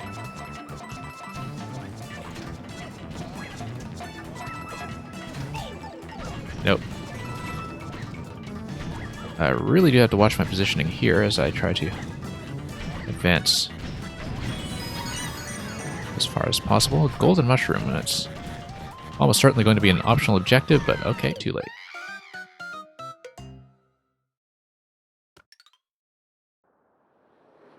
Alright, if we hadn't hesitated earlier in that sequence, that would have been fine. Also notice that the gems stay collected, which I didn't know because we had previously just not taken deaths while gems were already in tow.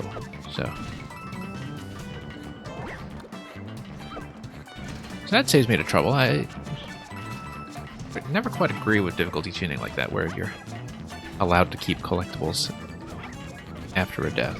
But that was also something that was implemented with the changes to 3D World. Whoops. With the Switch ports that came with Bowser's Fury. Of course, we don't quite know what the challenges are going to be either. I assume it's going to be something like coin collection. Would make a lot of sense given the design of this level for coin collection to be the advanced benchmark.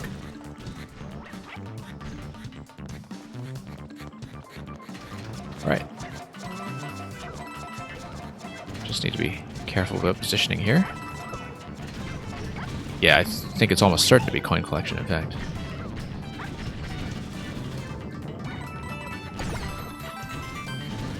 Anyway, we got over to 100 line.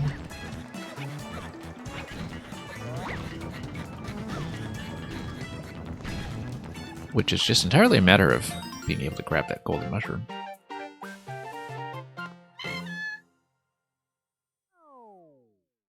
So we'll see. Oh, didn't take any damage. Okay, yeah, we can try that. That'll be a fun one to do, actually.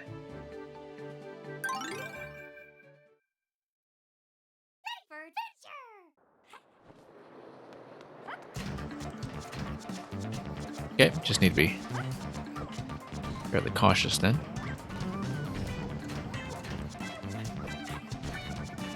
And yeah, we prioritize not taking damage. And just position the camera a little better here and there. That will just resolve itself. Okay. This is fine. That is also fine. Not that we need any of this, but we'll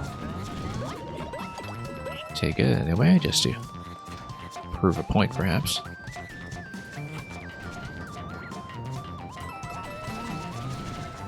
Okay, that was fine.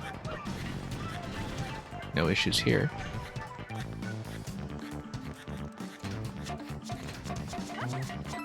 A bit of a delay in desynchronization between those two activations, but nothing that will cause me problems yet. Oh, sure, we'll grab this again. Just for style. And yeah, if we run the rest of the way here, we'll actually finish it just under 100.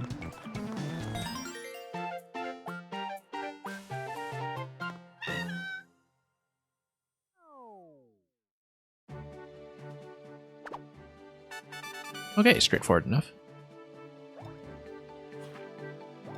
Crown capture at Pop-Up Prairie Town. So, yeah, it just looks like lots of crown capture challenges all over the place. Variations of some existing maps, if I recall. I may be wrong about that, but let's see.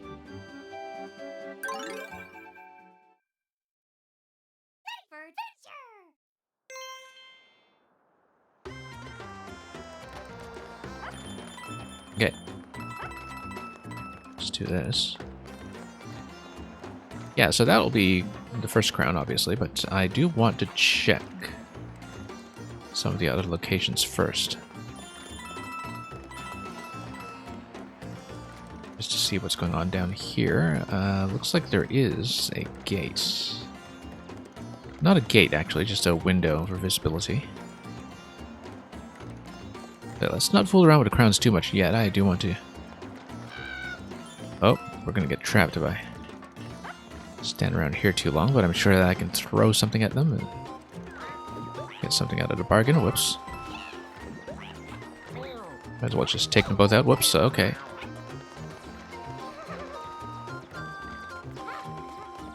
Seems like we've been out-dueled by the Shy Guy. So that could have gone better. I kind of wonder about this location down here, though. That's rather suspicious. Whoops. There we go. Exactly. Might as well tear down some wanted posters while we're at it.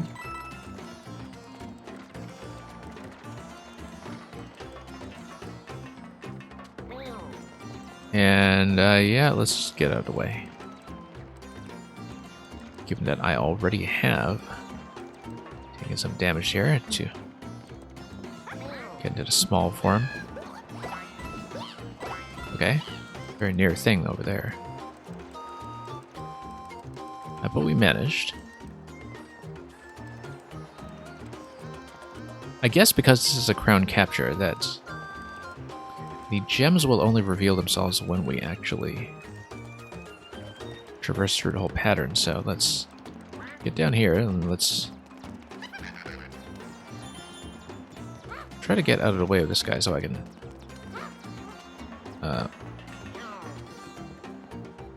whack him with the turnip as soon as possible. There we go.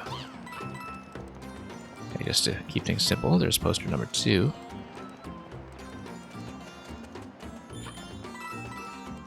This town apparently wasn't big enough for the 2 of us, or the many of us.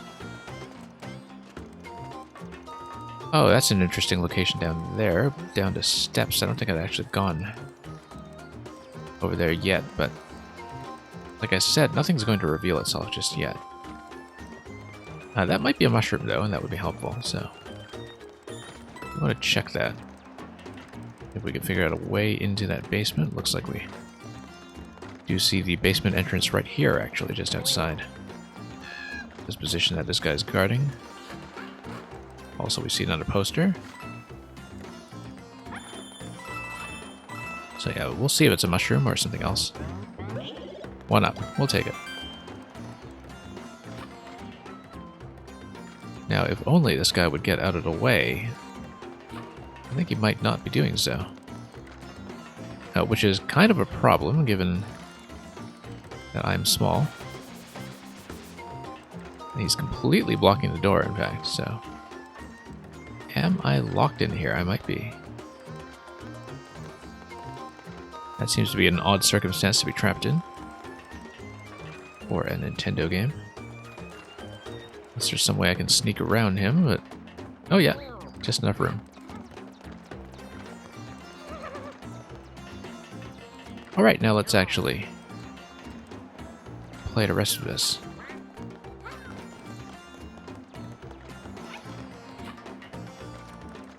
And see how we'll do. Number 1, looks like we just drop and go. Okay, gotta keep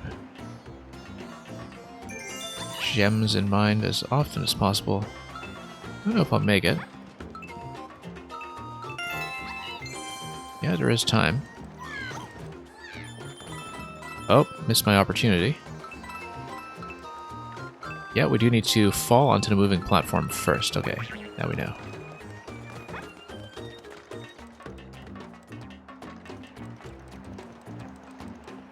Okay, that's okay. Fairly easy fix to make.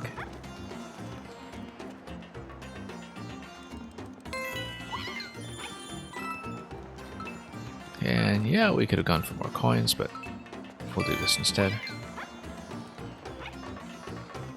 Shy Guy's just gonna spin around and allow me to go behind his back.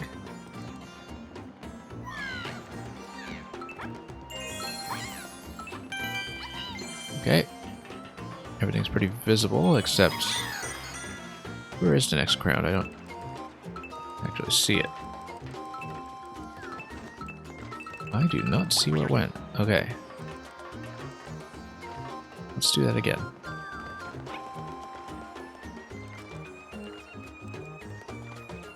Now that we're no longer being distracted by the shinies. As distracted, I should say.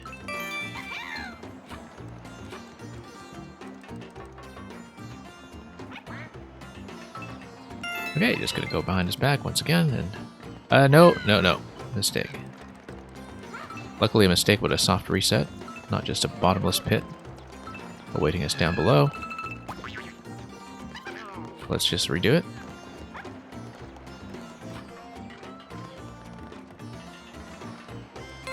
Okay. There we go.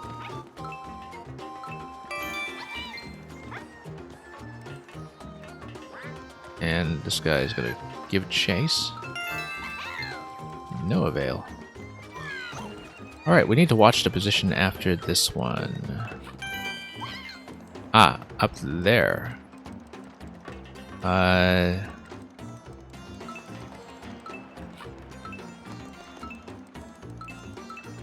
at least I think so. Okay, I need to get back around then, quickly. If I'm reading that accurately. We didn't exactly see the position that came out, but I have the general direction. So we'll just go back and try that. Okay, everything fine so far. Go behind this guy's back. He's not going to notice a thing. Not really learning from experience here. Alright, let's see if I can actually spot where this thing went. Ah, on that platform, okay. Looks like we need to plan out the route, first of all. Looks like I should go up and drop.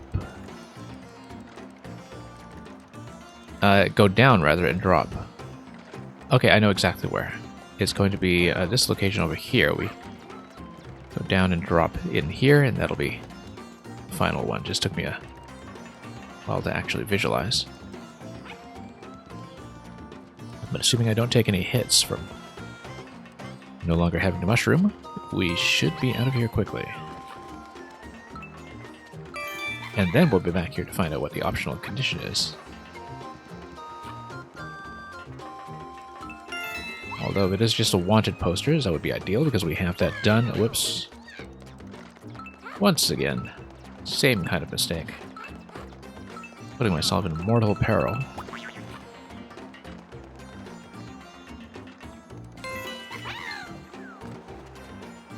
And yep, here we are.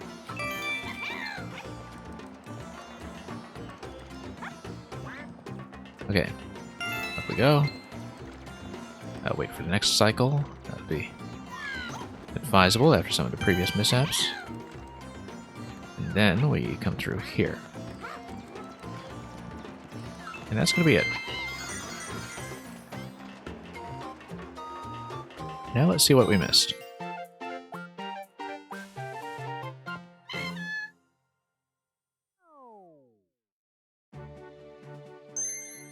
Okay, didn't take any damage. Yeah, that's something we can do. I just need to do it again carefully and take out all the Shy Guys I can with whichever turnips are available, which can lead to a few close calls, so let's try it again. Let's do it cleanly. So yeah, I should do as much advanced preparation as I can, just take out all the Shy Guys possible.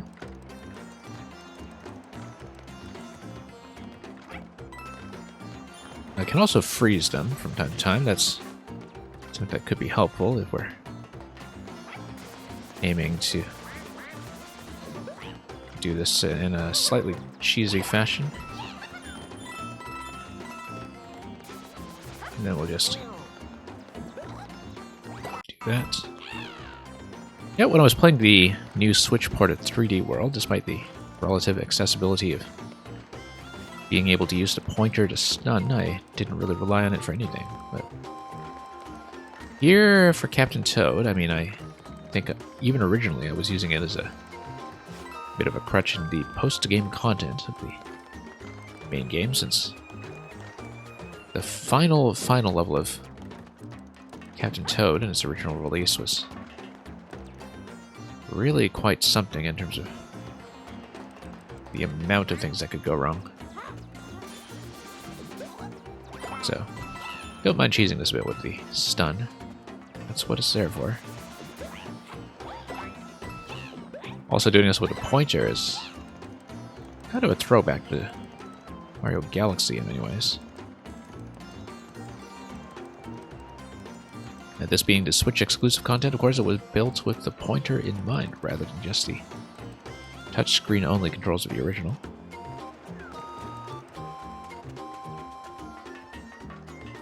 Okay, up we go.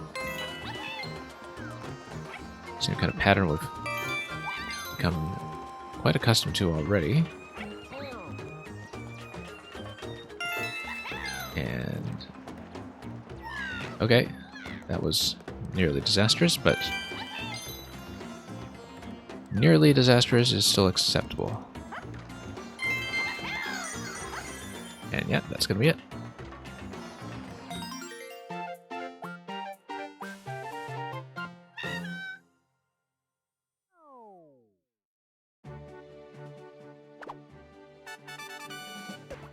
Okay. Well, that's been stamped, so here's some more booze.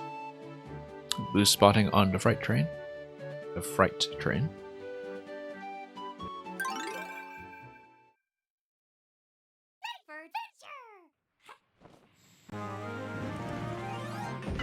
Alright.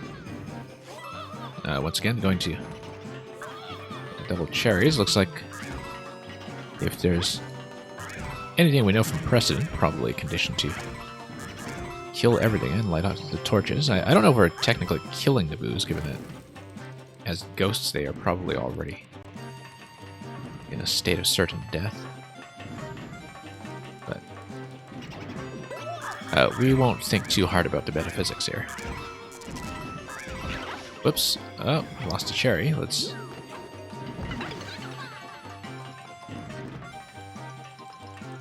Apparently what happens when too much booze is in play, you see the cherries just... Well, let's not be terribly vulgar about it, but they will do the thing they do. Whoops. Alright, up we go.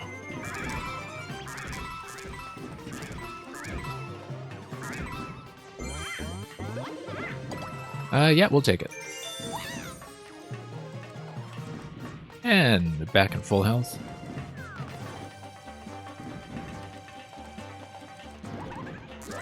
Yeah, definitely a lot of environment reuse in the DLC here, but with a couple of unique challenges that are unlike anything that was in the original game, so very much a kind of bonus spin-off chapter. Well, that is to be expected.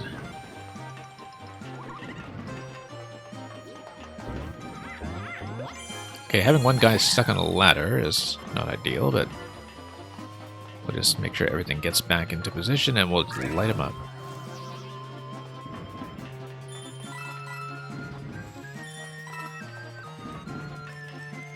And down we go for a series of fights big enough to light 4 torches. That's going to be quite an extravaganza, I'm sure. Alright, let's just spray them down.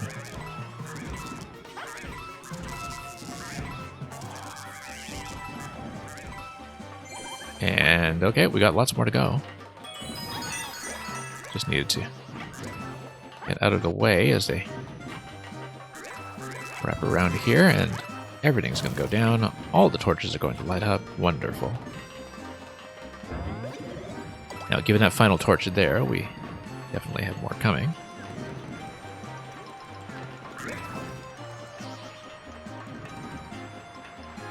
But let's see. Something going on in here. Oh, it's this guy. Yeah. I think I can actually pull this. Aha, okay, that's how we get them.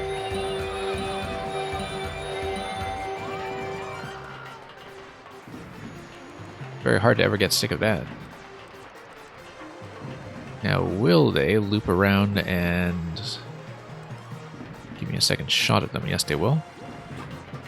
Now let's reposition a bit.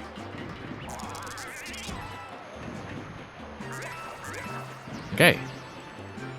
And is the final torch ignited? No, it's not. So we've got something else we need to do here.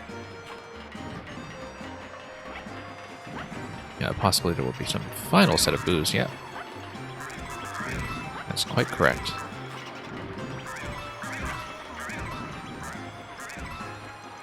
And we'll see what the condition is going to be, whether it's light all torches or take no damage or something else. But it looks like this is wrapped up, so there we are.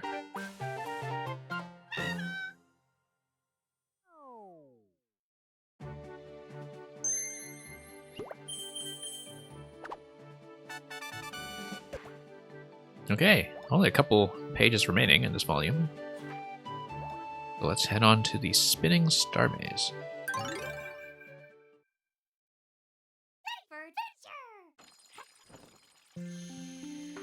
Okay. Much more galaxy-like, you can even tell from the music. And so the idea eventually will just be to break the blocks and drop down to this location. But it looks like the maze will turn, so we'll see first of all where my landing location is going to be. It's going to be dead center.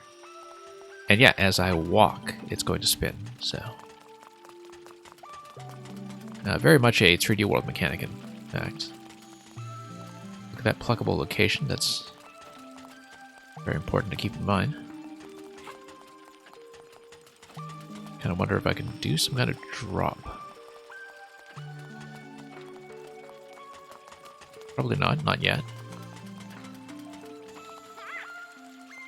Yeah, we'll have to side load ourselves into that location somehow. Ah, yes, with the use of the back location here. So that's fairly interesting. And indeed, that's going to be the path forward eventually. Let's check out some of these coin locations first. I'm sure there is going to be a coin-related completion objective here. Also, we'll be entitled to park in one of these pods, probably, and assuming I have a location that will allow me to enter them. Whoops. Oh. Totally stumped by the fuzzies there. Now we actually do need the mushroom. But in order to get there, we would need to get into either the green circle slot or the blue circle slot. And so we need to wait for the appropriate timing here. The fuzzies will give me a specific timing window to look for that will eventually get me the mushroom when we actually want it. There we go. Taking me all the way up. Now, where am I? Oh, I'm still stuck in there. Okay, great.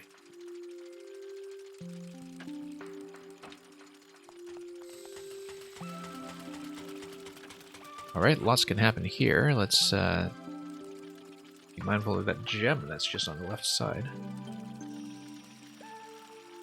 I can go for a 1-up as well. I mean, need to assume a little bit of risk to do it. Oh, whoops.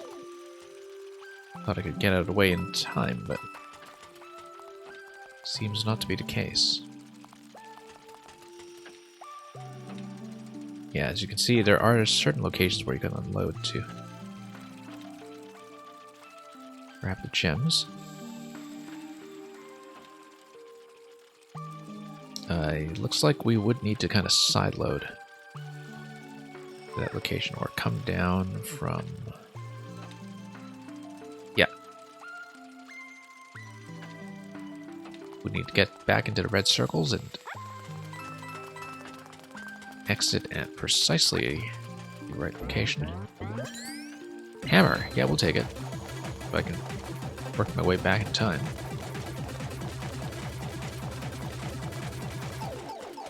Not quite.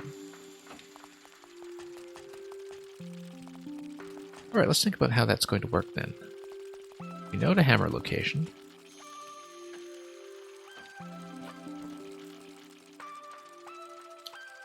Really interesting, actually. Definitely one of the more fascinating stages we've seen so far.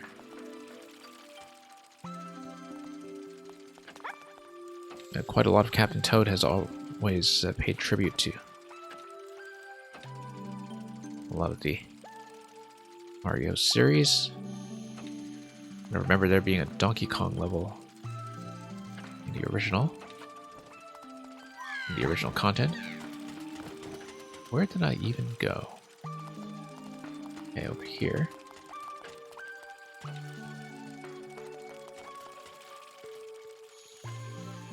And of course with some 3D World bonus levels in the original that have since been replaced by Odyssey levels that we have not seen yet.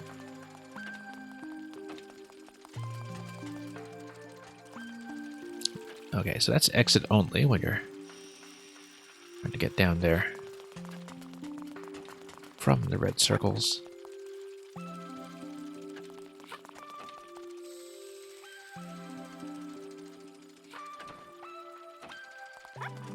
I should be able to drop in through here. Okay, that's actually what I wanted. Because I believe that will get me to the gem location. Great. We can do it. That's number 2.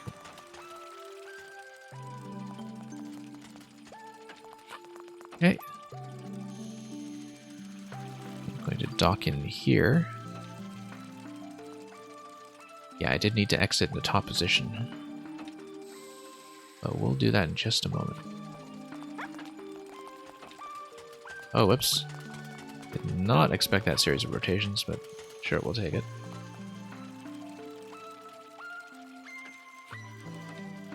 And probably go all the way across over to the coins.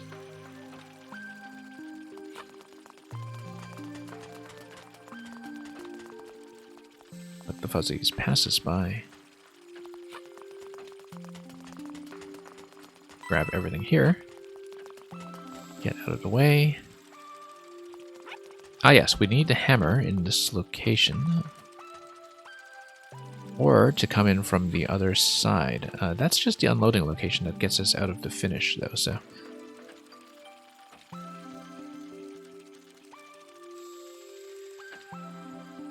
Yeah, the hammer will absolutely be necessary. We'll need to work our way inwards towards it. As we did before, it's just that I didn't really have a good route planned for what to do with it immediately afterwards. Now, there's also that one last remaining gem. It's not accounted for just yet. As well as the golden mushroom, which I am sure must be the challenge objective here. Very interesting location for that. Not that I can see how to obtain it. At least not yet. Anyway, where am I? I'm down here. Everything here is just kind of glassed off. So... nothing we can do just yet until we have hammer access once again. Okay.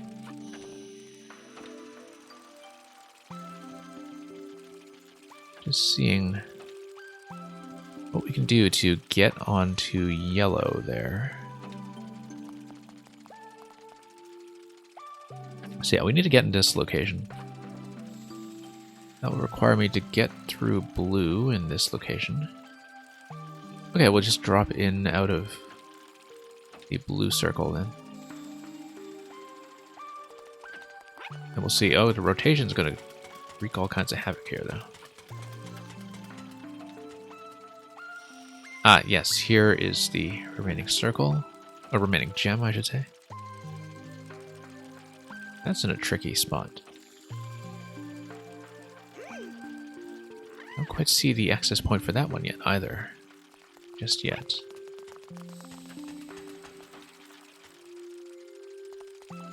But anyway, here is our access to the hammer. We need to map out the route ahead of time, I think.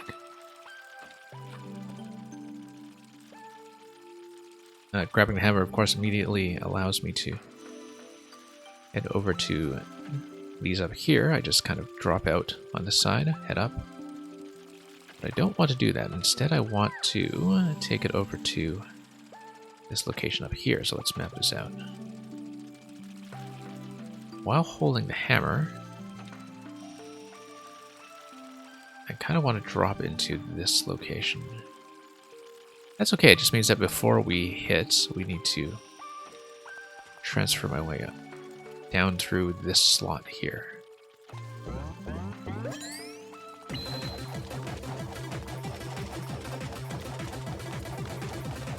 And then, there we go. That's all set. This will allows me to drop into the crown right away, but we still have the one gem left, so I don't want to do that until we've sorted that one out. Not to mention the golden mushroom, which we have not seen at all. Not seen a way to get that, rather.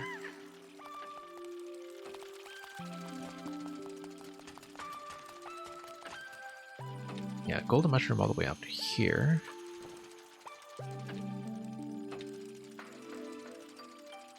We need to find some way to get on the outside at all, actually. Like if we drop in such a way that we, come out the side, drop on top of green over here, and find some way to rotate it around.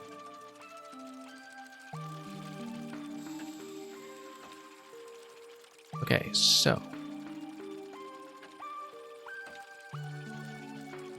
And that will allow me to try to approach this gem as well. But it's in a slot that doesn't look particularly accessible to me unless there's an open slot that I can use that is sort of aligned with that part of the ring. This would probably be the open slot I'm talking about. This right here. Or this right here. This seems a bit high, actually. I think it would need to be in this inner layer exactly. That's the only location, unless we go down here somehow and drop center.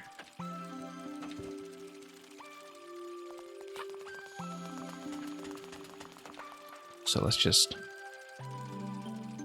walk around until we can make that work. And in fact, I think I know how we'll do it. We'll just drop in immediately. Whoops. Except I need to do that when it's in the upper position. We need to rotate this whole thing.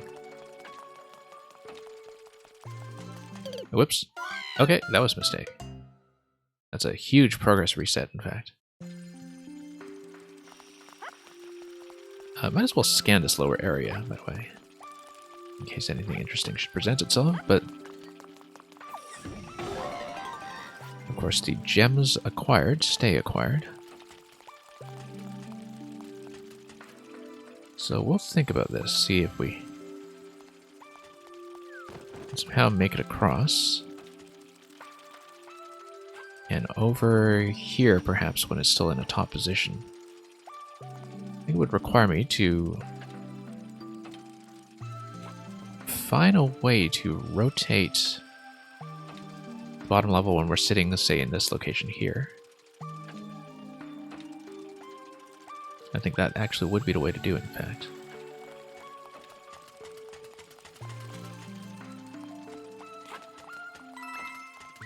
Yeah, because everything's open. Although we need to load in with either the green or blue location. Actually, we need to load in the bottom, but we can do that once we've actually gotten over to the green circle. And yeah, whoops, nope, my mistake. Wanted to load in there, and that was not quite the way I hoped it would work.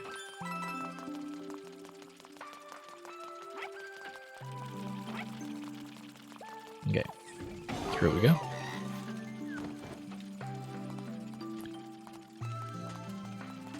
Okay, so we're in the desired layer, just not the desired... no, we're not. We need to be on the other side.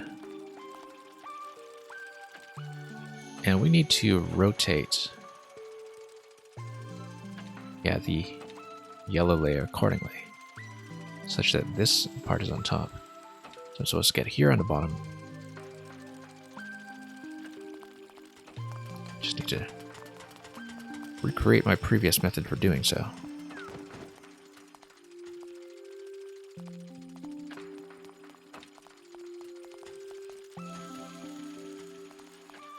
Yeah, the way to do it will be to head down to green.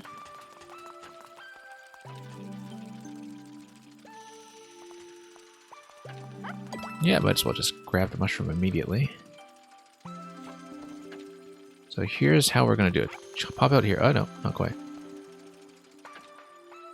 Pop out there and just kind of apply gravity to this location. Yep, exactly. Exactly what I wanted. Great. And then now we head over to this side and get on top of pink. Somehow.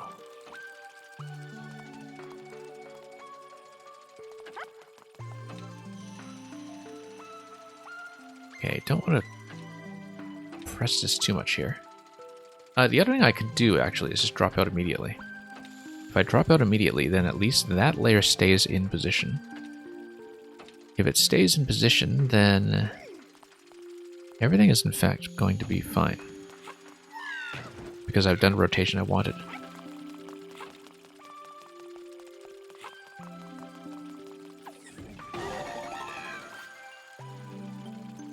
Okay. So I kind of need to get on top of... Where is it?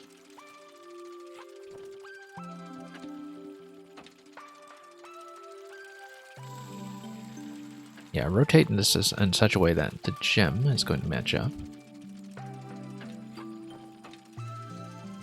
Okay, no, that's not the rotation I wanted.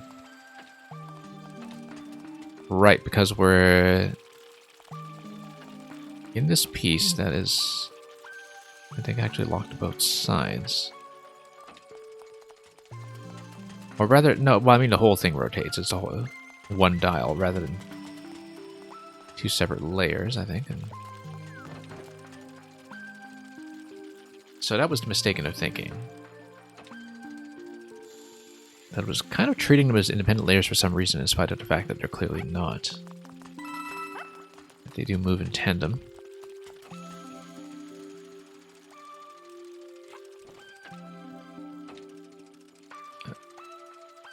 Which just really leads to the same kind of conclusion, which is that I still need to get back in position to get all the way on top of the side facing Gem 1. Interesting that it is Gem 1, kind of implying that it should be early along in our route that it becomes accessible.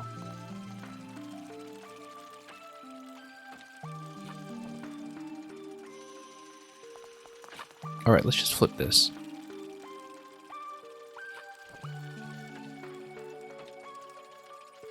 Or just come down here and... How shall we do this?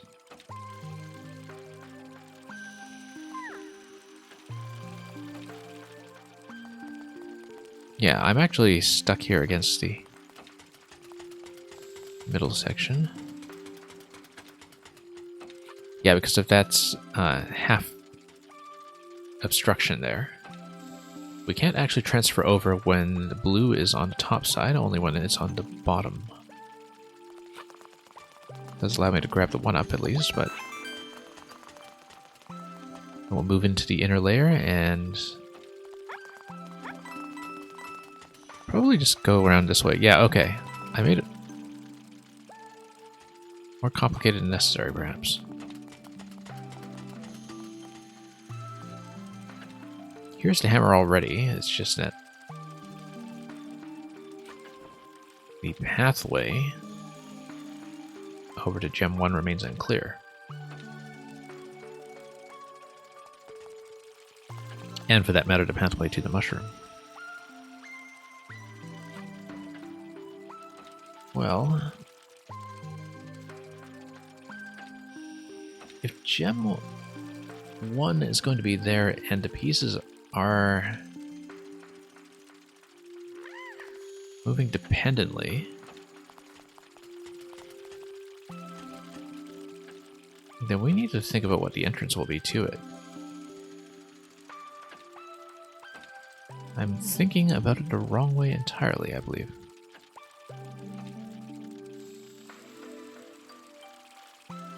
That there's clearly no immediate slot heading towards it, except we find some way to enter the yellow panel here.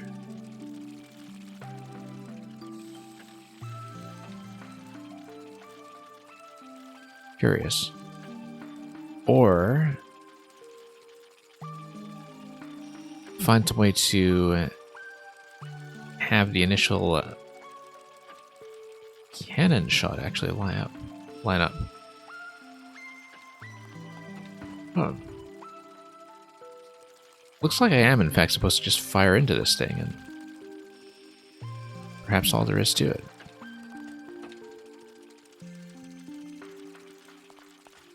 We've just been overthinking this one all along.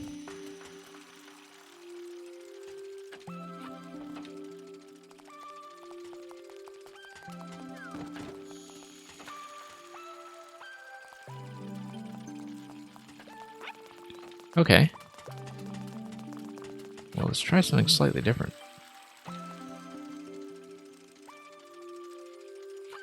Except a lot of these obstructions prevent me from just dropping out in that location.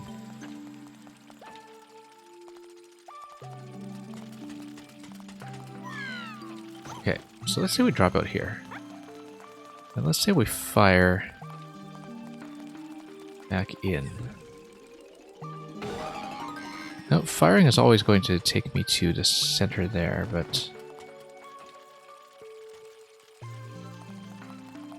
kind of wonder if there's a more elegant way to drop out.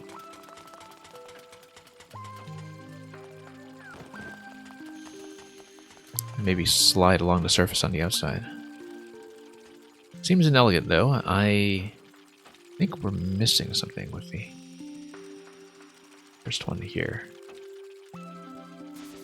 Maybe there's one substantially easier method.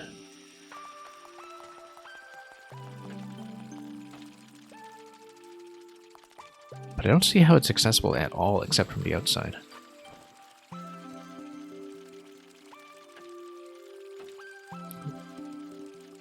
Certainly doesn't seem that way.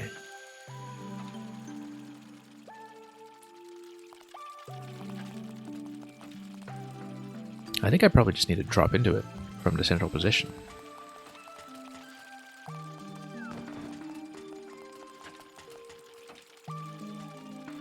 Okay.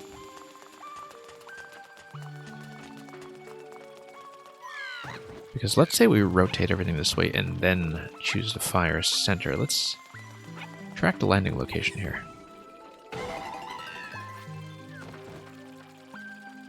Okay, that's kind of interesting.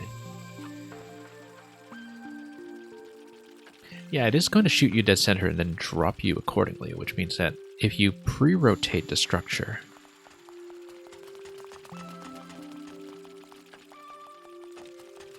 then you might stand a chance of having everything shake out in a much more advantageous position. So the idea would be to get into the circle, get into the blue circle entrance, I think, and then rotate everything to the orientation I need. That's almost certainly far too complicated for something that is just collectible number 1 here from a level that has otherwise just been scrupulously fair. So let's think about this. Might just be a serious case of tunnel vision here for something comparatively obvious.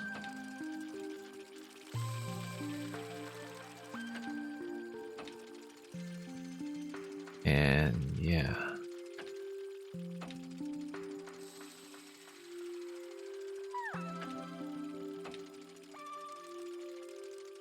Still thinking about that golden mushroom as well. I just don't see the solution to that just yet. That's okay. The lift is going to take me all the way around. Let's undock here in the blue zone. Figure out where I am while I'm at it. I think I dropped all the way to the bottom. Okay. Oh no. There we are.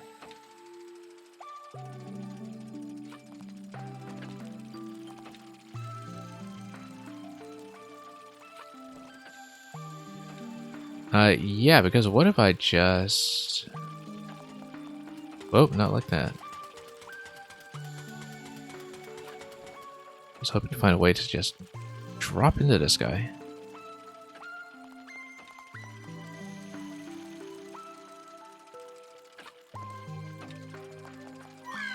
Okay, let's drop out once again.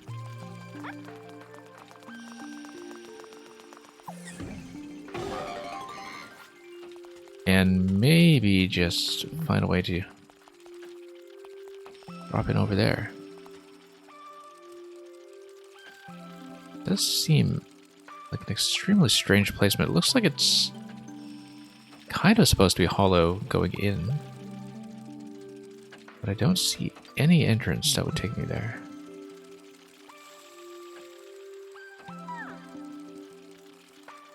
I feel like it must be something kind of entrance-based. Ah, yeah, no, I see it. I see it.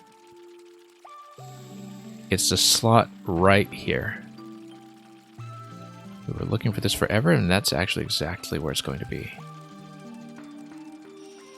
So, we just need to get into that position. The way we do it is by dropping out of the green ring when it's up top, which means we load in from the blue circle. If I can manage it.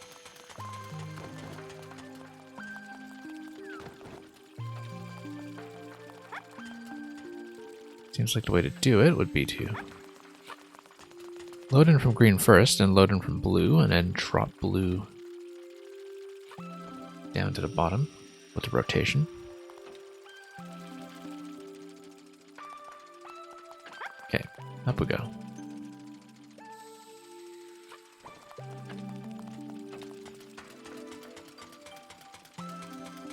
And yeah, I see now where the blind spot was. It's in this entrance right here. That still doesn't resolve the golden mushroom, of course.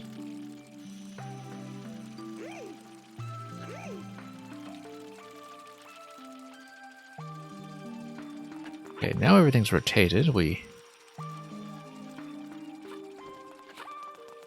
Whoops. No, that's a mistake.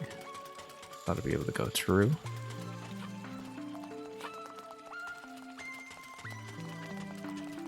But that's okay, because, whoops, that's not okay. Yeah, we just needed to run straight in that location. It's just that the opening there was a little difficult to visualize the whole time. So we've had the answer all along, actually, which is particularly difficult to visualize.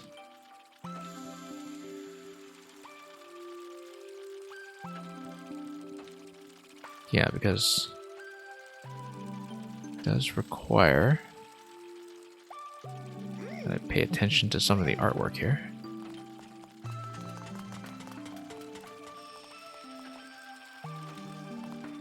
But this is pretty much going to be it, that you drop in this way and just follow the curve upwards. There we go. Simple. Spent ages on that. Now we can spend ages on sorting out the golden mushroom.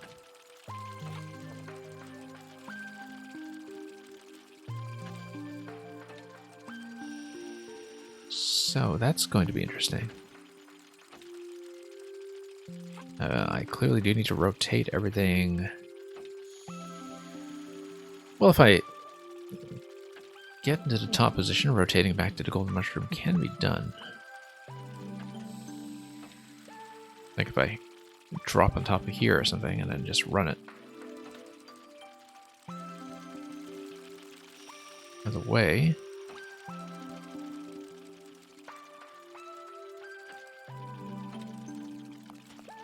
Well, let's try to break some things open and at least get the standard path ready. But I'm fairly certain Golden Mushroom is going to be the objective. It's hard enough, or at least unconventional enough, that it would be kind of interesting in its own right.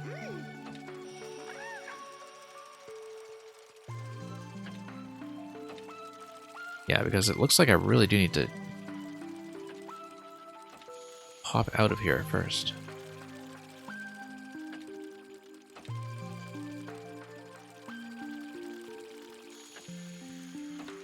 Escape from the asylum, or pop out here, rather. Just kind of run off the edge, perhaps. That might be promising.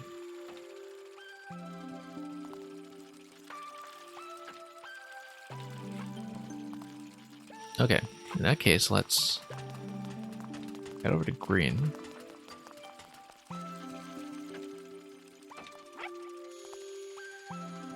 And we're now in a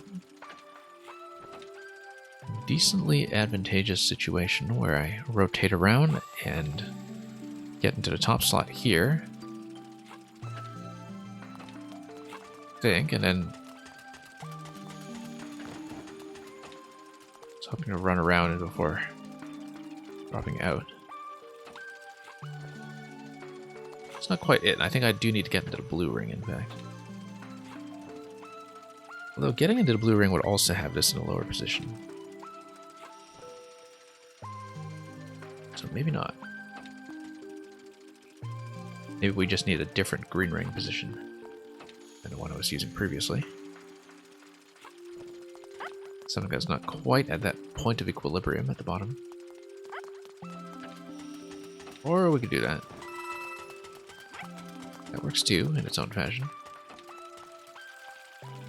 Oops.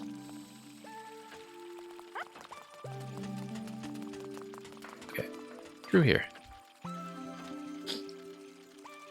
And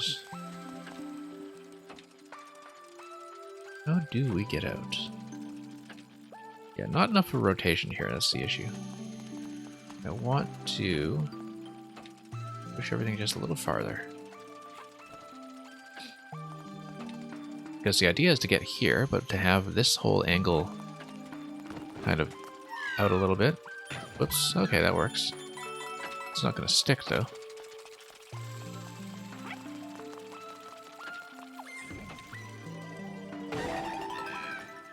Although, with grabbing the hammer right away, who knows?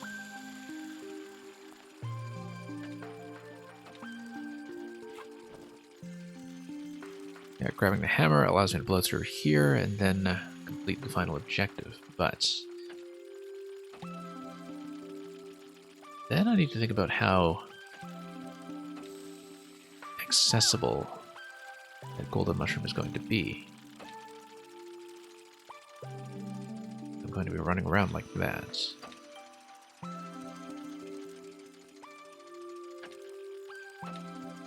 Yeah.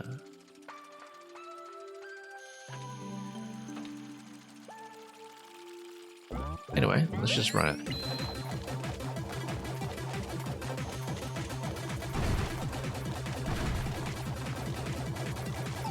Okay. Drop all of that. Ah, this is interesting. Right, because if we drop this location first before blowing everything up, that would have allowed me to get this, which I had previously obtained, but I need to rethink everything because of the golden mushroom path. I mean, it might be that it's not even the condition, so why don't we just take the finish first, and then I'm pretty sure obtaining the golden mushroom is going to be the condition here, but can just run around until we make that happen.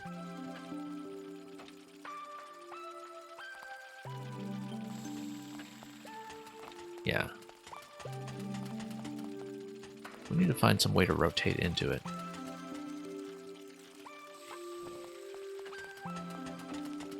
Possibly with everything here just off to the side. Not going to be from dialing the blue circle or green circle to the bottom, though. I mean, the way the gravitational interaction is going to work, that if you unload in either of those locations, they will sit on the bottom layer. Bottom level, I should say.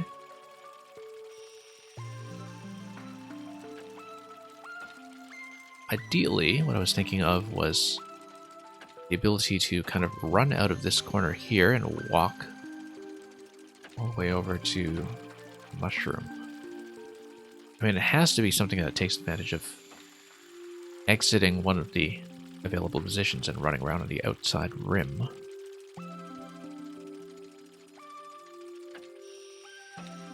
Actually doing that, though, is a bit of a tall order, given the angles we're dealing with and just the lack of entry points in general. Although, interestingly enough, using this as an entry point, if we can balance ourselves on it, might have some potential. Because it is not strictly fenced off.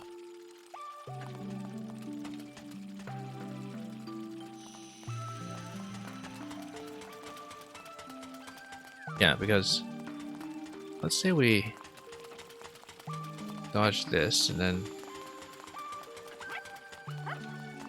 could be something that's sort of speed momentum dependent. Just that we can run over. And avoid the fate of being dropped into nowhere. Or perhaps not. Yeah, this is going to be a bit devilish. I think this is by far the most interesting level we've seen in the set so far, but also the one that we've spent the most time on. Just from trying to map out how we could possibly get up to this guy. Knowing that we can run around on the outside and roll the platforms, but that we're still subject to gravity.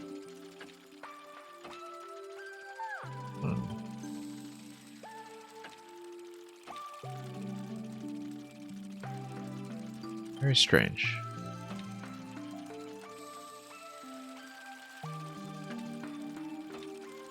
Possibly we just drop the whole thing to the bottom and then figure out some alternate method from there. I absolutely don't see it though. Let's just grab this. Whoops. Just get out for a moment just to register to clear, and then I'm absolutely positive the golden mushroom is going to be the objective here. But oh no, collecting 100. Okay, so but I think collecting golden mushroom is probably going to be necessary to get 100. So yeah, we probably should have stepped out here to begin with, just to see what the condition would be.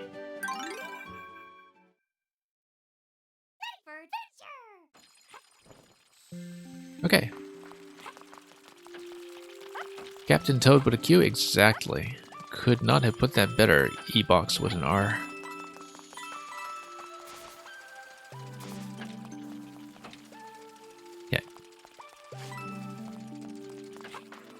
So we have to grab 100 here.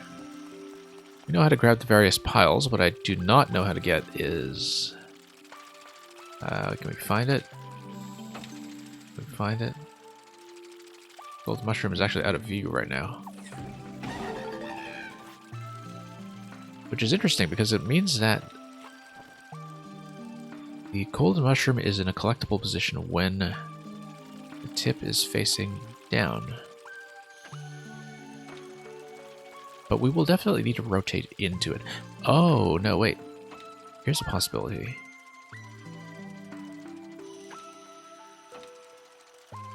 No, I think I've got it, actually.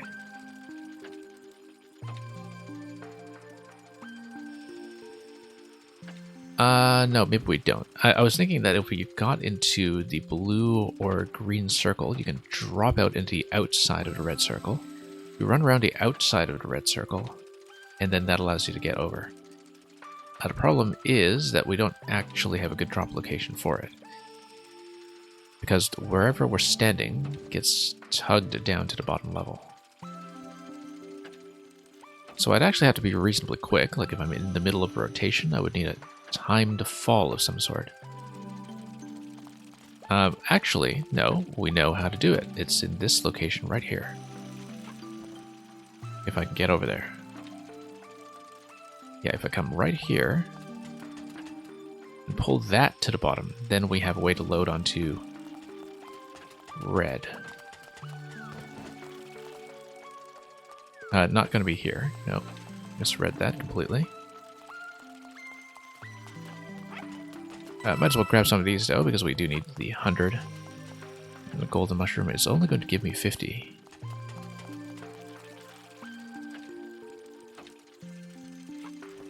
So yeah, let's get into that middle level, which I know how to do because the hammer path will take me that way anyway.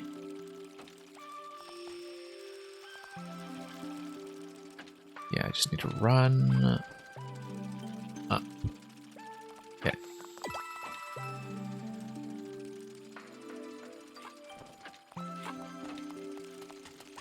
And then get through here and then to the middle.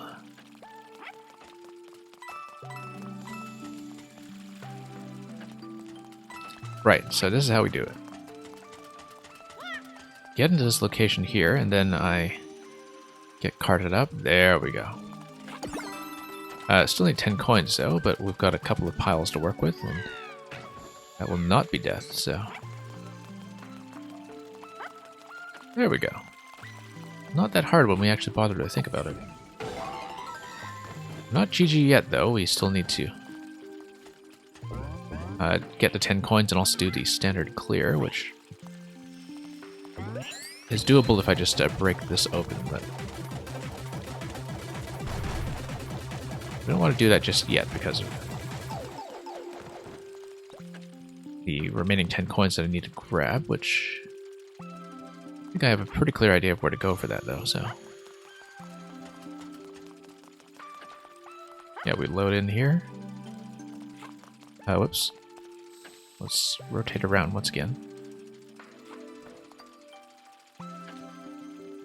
And then now we push in like that. There we go. All done. Now we just play for survival. And get back to the blue position.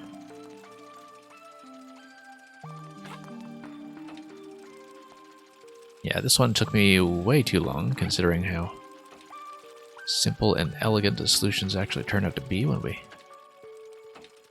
manage to solve anything.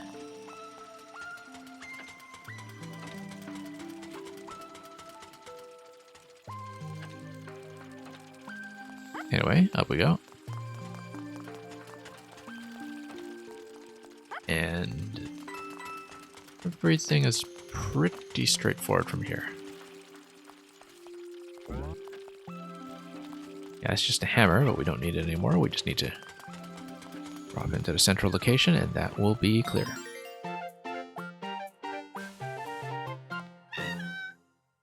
Not nearly as hard as I made it look. Just needed to think straight. After doing a lot of these in a row, of course, there's always this threat of tunnel vision, so... Anyway, now we can thank you for the GG. And we'll take a look at 15. And we'll see what gets unlocked at the very end. But first of all, boost spotting at Multivator Mayhem.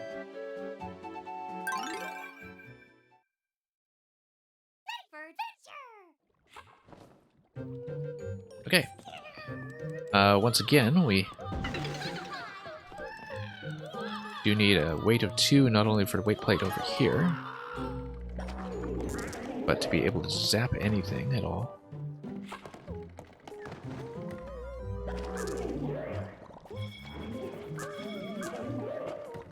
Okay, do need to reposition myself a bit.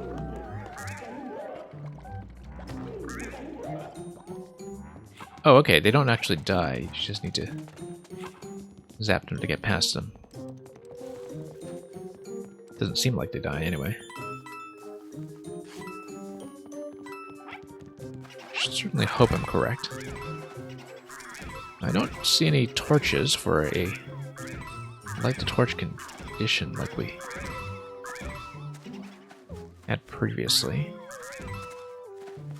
We'll just need to keep that in mind as we look at everything from the stumps to the booze to everything else. Might be a torch up top for full completion, but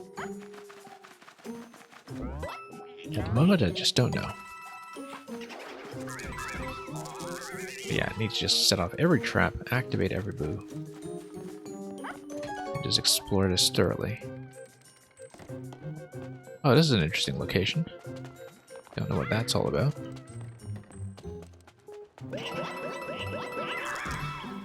Whoops. Oh, okay, that's an issue. Let's get out.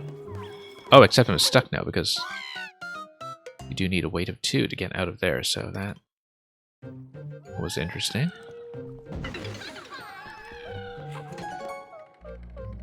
Actually, kind of looked like an SD lock. That there's no way to get out while small unless I'm missing something. Which is very uncharacteristic for both this game and Nintendo broadly, so I wonder if I was just missing something in terms of an emergency exit that would get me out of there. Could very well be missing something just from not reading the room quickly enough. Anyway, activate this guy. Looks like it's actually triggered by the dandelion puffs more than anything. I will try to get some of this sorted out. Triggered by all kinds of positions, in fact. We can go up, but this is just to scout. Because I do want to keep exploring for all the various things we can activate along the way. Okay, crown's up there. Yeah, no, let's go back down. Whoops. Okay. Very nice of Toad to just maintain position there, the one higher up, instead of falling off the ledge.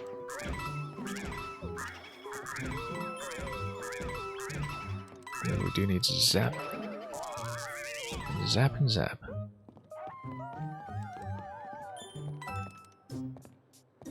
Okay, let's go back downstairs, we did before, just to see what we did wrong and rethink it completely.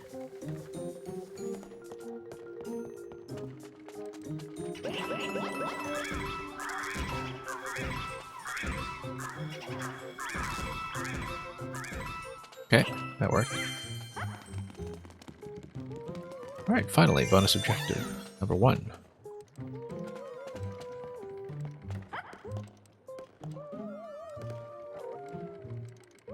And we'll see about that number 2. Okay, it looks like we need to drop into this location from above. Note there's a ladder in the back, but the ladder would be accessible downstairs, so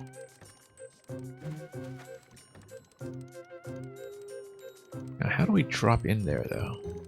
From the middle location here, which requires me to drop in here. That requires the lift. Okay. I think I know how this goes. Oh, getting this guy trapped. Let's be careful here as we go up. And yeah, we go forward. Wow, that was apparently frightful.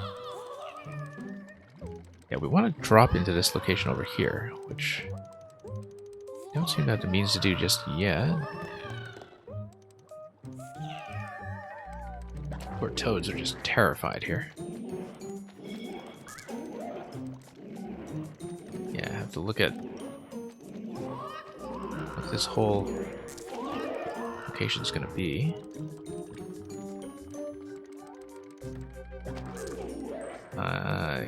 Here. No way to drop in yet.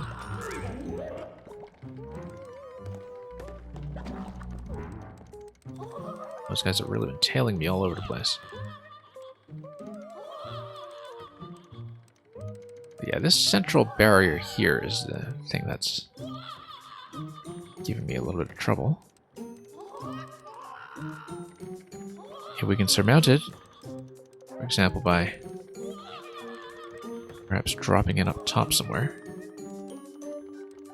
then we may be in business. But until then, we are missing something that will allow me to come through here.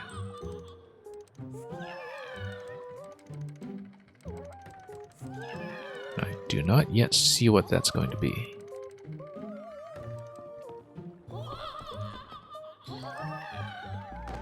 Yeah, not really good drop location to go anywhere here, so... Anyway. Zap these guys.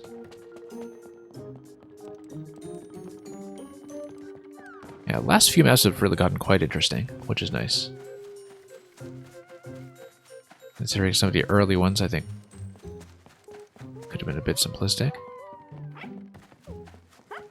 Well, not simplistic necessarily, but derivative of the main game, which is with new objectives here and there.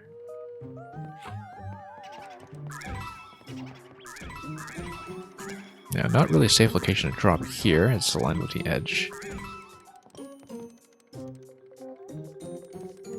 But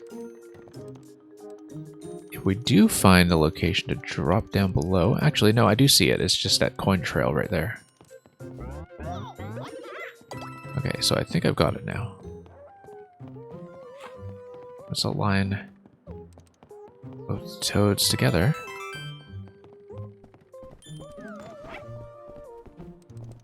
And what was I saying about aligning both toads together?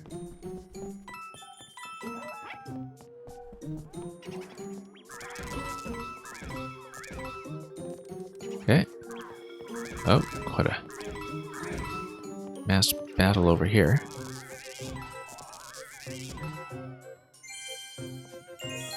Okay, that's only number 2, but that's because we've got to do this whole sequence down here before we're going anywhere.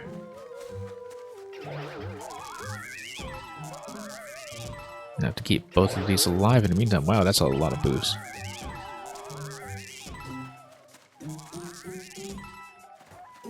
Okay, all clear.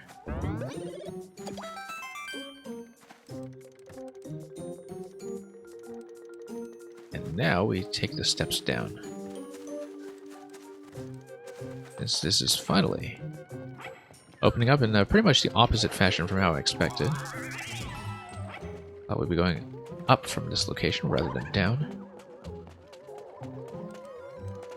And yeah, it looks like I'll have to take the lift because the lift gives me access to zapping pipas. Gold mushroom, that gives me over 200, which I'm sure is going to be part of the optional objective. And this guy here certainly looks like a gemstone. There we go.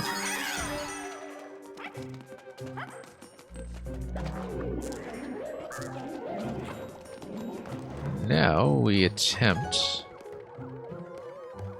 to zap all of these guys.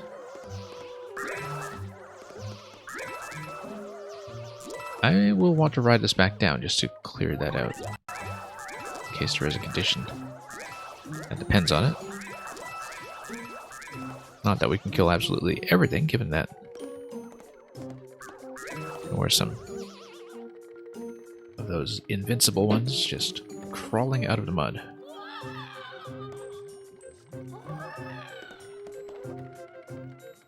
Alright, forward we go.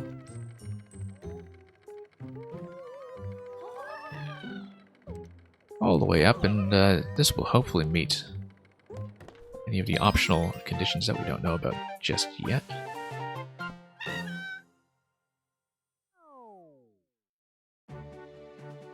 Defeated all of the big boos, did we? Yes, we did. Okay, worked out rather well. Wingo's double trouble, we've got more than enough to work with.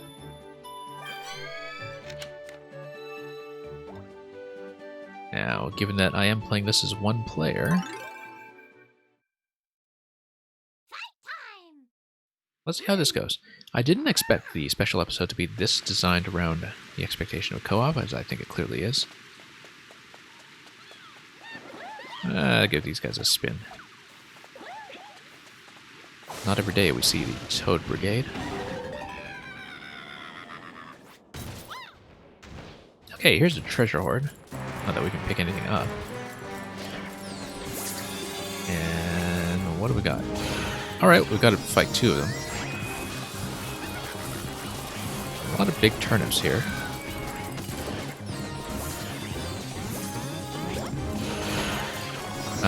We need to get into a better position in order to get the toss. Now, what is this? Okay. Not quite.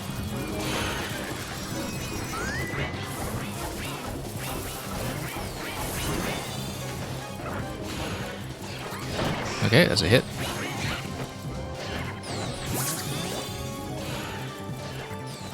Looks like there is a bit of a phantom form to them. But we'll see, because it seems like there's one that blows a gust of wind. And we need turnips, so... Oops. Yeah, and that's an illusion.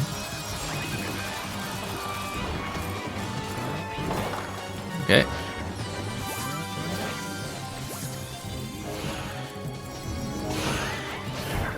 Nope. Now, what's the tell? I think the tell is just who's blowing the wind, perhaps. Whoops. Okay, still in the learning phases of the fight, so we'll get back in and see if we can do any better now that we're getting a hang of what we're dealing with.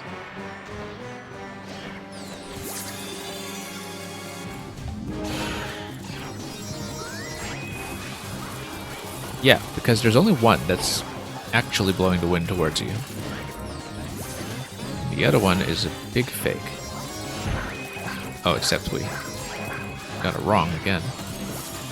Maybe it is by color, though. Okay, let's not get stuck. As we're attempting the big turnip pulls, do need to do it safely.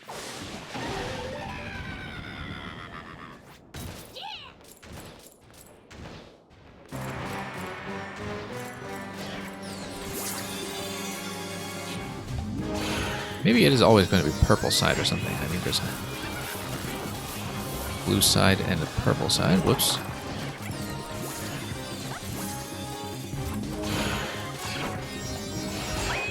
Possibly you do need to hit them both, but it really does seem like one of them is an illusion.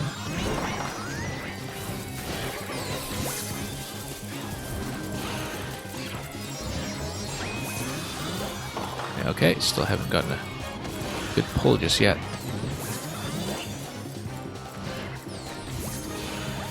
Yeah, hitting purple, or pink, I guess, is the way to go so far, I think. Yeah, that's going to be 2 hits. Great. Yeah, the other one's just decoy.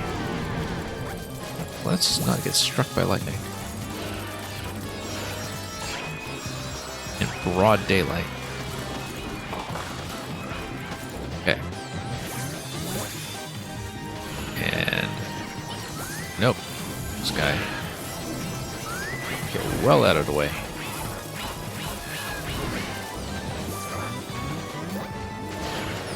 Okay, let's wait for purple. And we got sniped.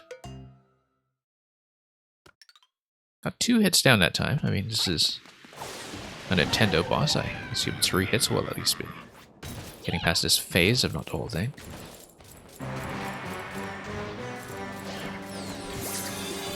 Not sure if there is going to be an optional condition for this one, but if it is, I would imagine that it's something like not taking any damage.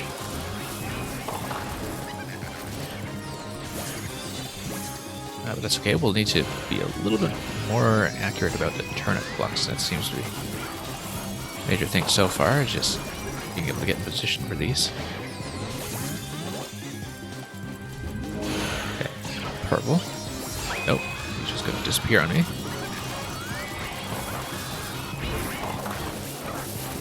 Okay, I wonder if there is a systematic way to determine who is going to be vulnerable.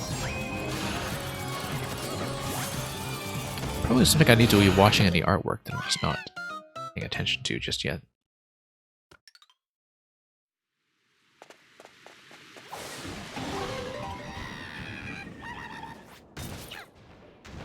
You gotta be careful with games like these. Die enough times and Nintendo starts offering you all kinds of extraneous assistive devices.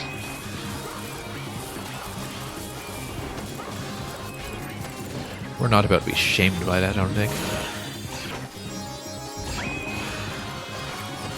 Nope.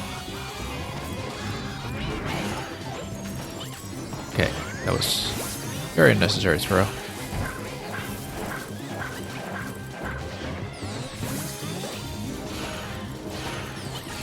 Okay. How do I tell? This is going to require a little bit more attentiveness. Yeah, you see what I mean? It's going to offer me the item of shame already. Seems like you do get offered a 1-up at the start, though, so...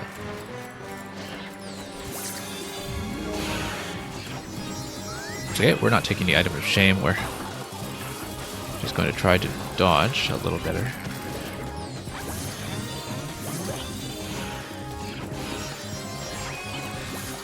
Okay, still not sure how to read the pattern here. Although I'm mostly paying attention to my position, you see, and perhaps not enough to, whoops, everything that's actually going on the map.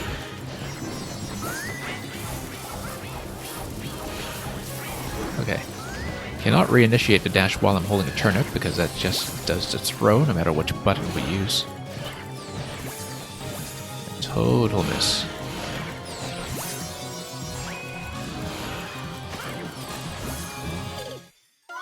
Seems like one of them looks like it's conjuring the other, and so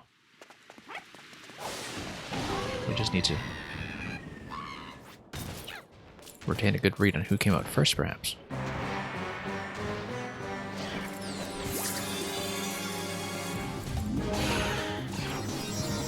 Just try to watch the artwork here and seeing if there's any other kind of tell that we just don't know about yet. Whoops. Any kind of subtle tell.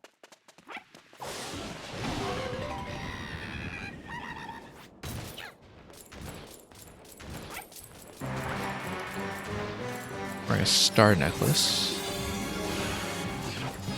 But aren't they both? Ah, yeah, no, it's just star. Silver necklace is the fake.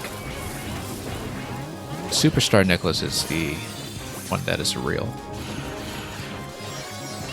It's very subtle, and you have to be quick too about this throw, otherwise you're totally out of position. And I also need to throw past the center position. That's whoops. But I do see now how to spot who is hittable. Finally. It's just that getting in a position and actually getting the throw before they disappear is still going to remain a challenge.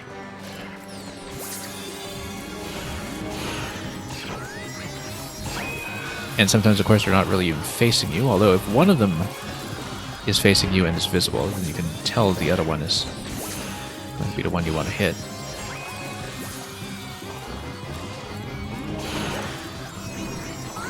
There we go. Need to hit really quickly, otherwise it just disappears on you. Okay, real one is on the left. And yeah, once again, just not plucking quickly enough.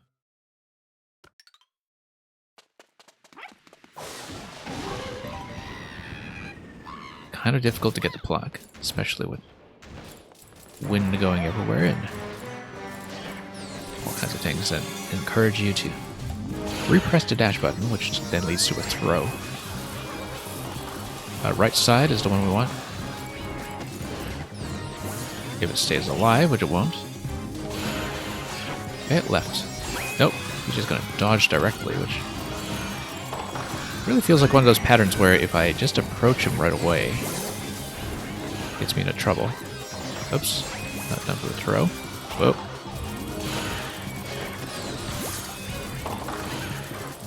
Very much a difficult dodge, but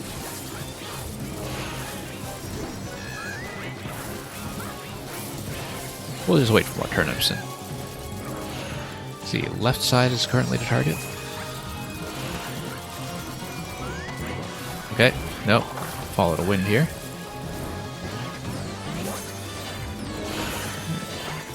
There we go.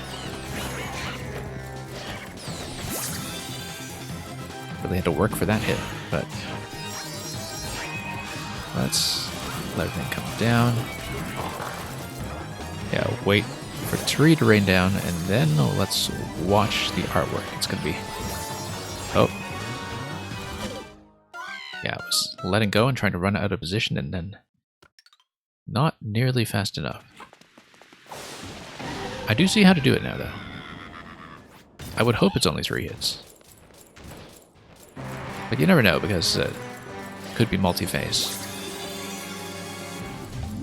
Could also get quite a bit wilder after the first 2 hits is so common for Nintendo fights. Yeah. Getting smacked all over. Yeah, that was the correct one, and yet it dodged. Dodged and dodged. I really do believe it's going to be the star caller that determines who is a real, though. Oh, whoops. Wow, getting absolutely smacked here.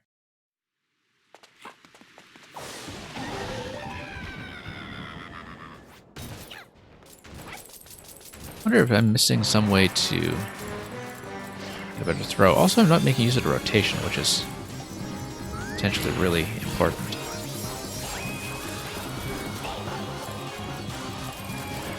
Okay.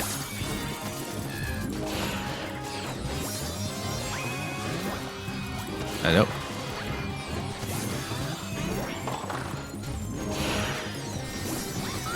Okay, finally got a hit.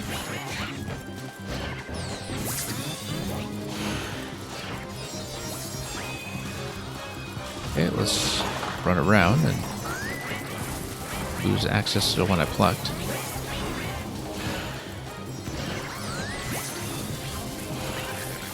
Correct, but a bit late.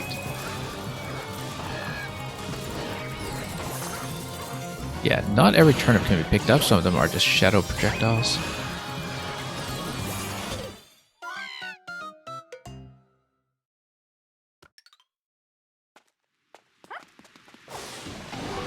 Okay. Kind of getting smoked here. Wingo is not fooling around.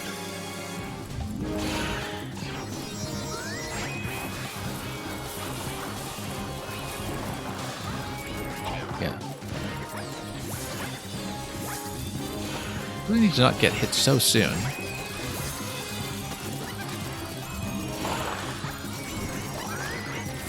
Now, if the projectiles are tracking me, I need to give them a little bit of room so they don't crash into each other. Oops.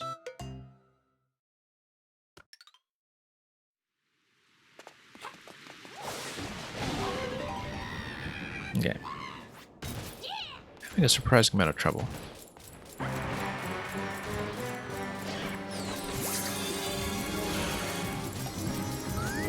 Okay, decoy on the right, real one on the top. And yeah, once again, if you're fighting against a wind, I'm just kind of constantly getting pushed right into turnip range when I don't necessarily expect it. So I need to be a little bit better at actually running out of that stuff.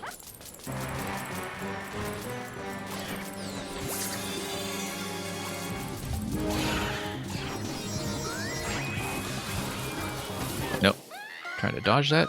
Went in totally the wrong direction.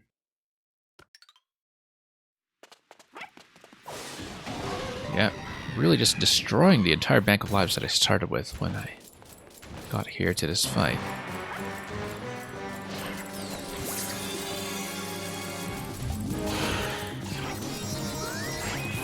Okay, it'll be a bit of a toughie. Yeah, I think the approach when it comes to dodging is to go along the perpendicular axis. If the wind is blowing in a certain direction, I go perpendicular, and that allows me to dodge. I need to wait for this guy to reappear. Nope, lost a turnip. Okay, finally got a hit.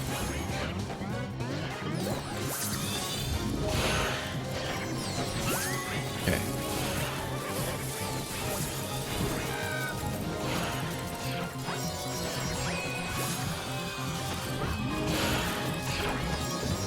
Now, will I have time to get a pluck here? Whoop. Nope, did a bit of a panic throw.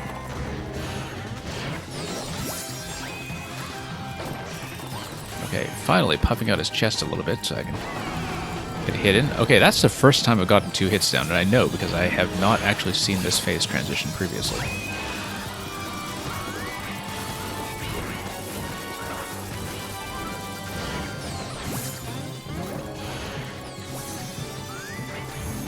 Okay.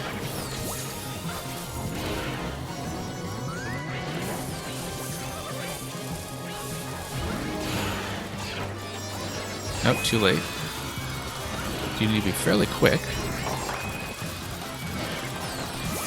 Okay, I need to think defensively first. Nope. A little close calls. Nope. Couldn't let go in time. Okay, we did manage to make it to the 3rd hit phase, at least. I would imagine, given the pacing so far, that it is just going to be the 3 hits. As far as 3-hit Nintendo bosses go, this is actually quite a bit more vicious than it appears at first glance. Just motion from the wind with the tight timing window to actually score a hit, where he just disappears on you. I wonder if there's something about my approach that is triggering the disappearance of the one who's actually the valid target. If I'm just going too close, or if there's something else in the pattern that I'm not responding to properly. But we're in big trouble.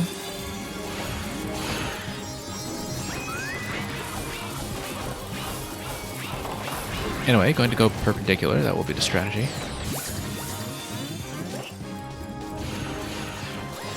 Nope, that's just a straight up miss. I wasn't standing close enough. Nope.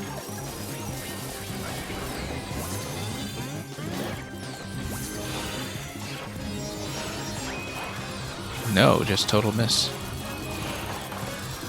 Thought that was about as well as I could do, but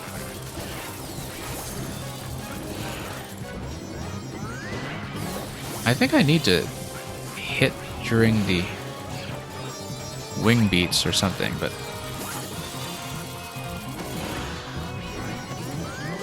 there's a particular window of vulnerability that I'm just not seeing.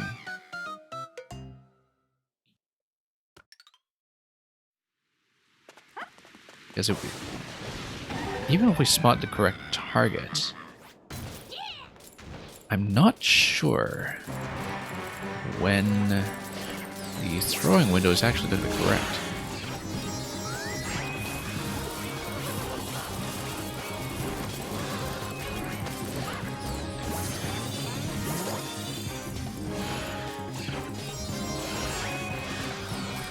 Nope.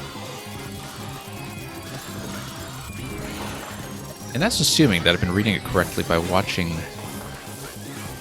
their callers for which one is the valid target. I mean, it hasn't failed me yet, but at the same time, I am missing all the time, so maybe I'm not even reading the correct cue here, but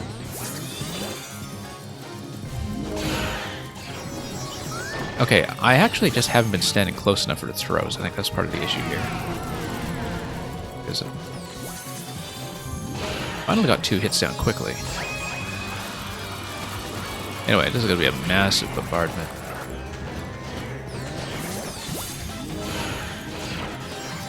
Nope. Miss.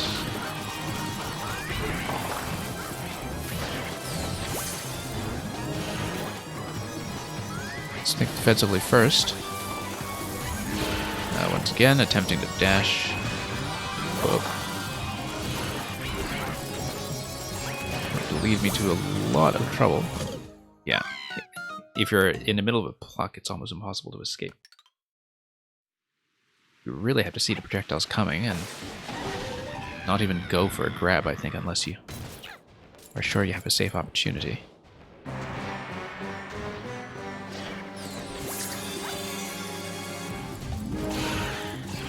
Alright, let's try it again.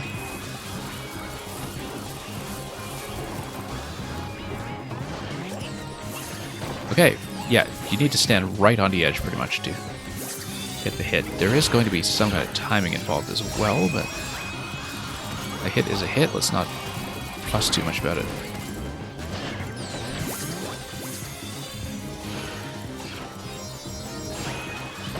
Okay, 2 hits. Oh, everything's going to get cleared by the lightning. That's what the phase reset actually does. And just make sure you can't smuggle out an additional turnip into phase 3. Or the, well, I mean, it's phase 2, I guess. It's the 3rd hit phase.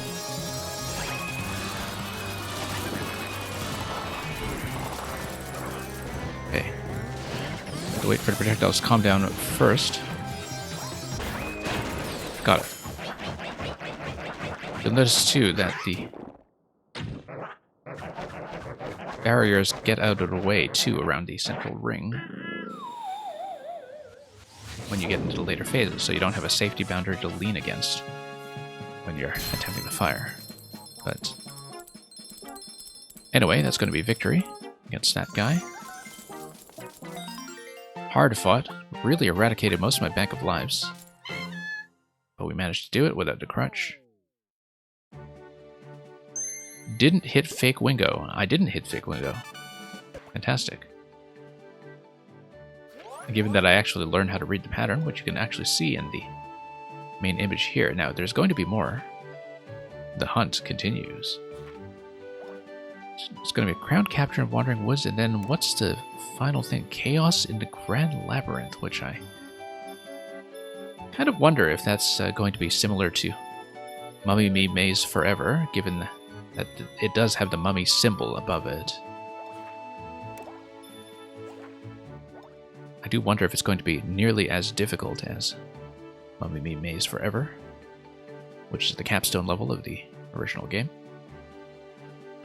But we'll worry about that in a bit, because first we're going to look at Crown Capture in Wandering Woods and see how exactly this game escalates as we get into what looks to be the penultimate chapter.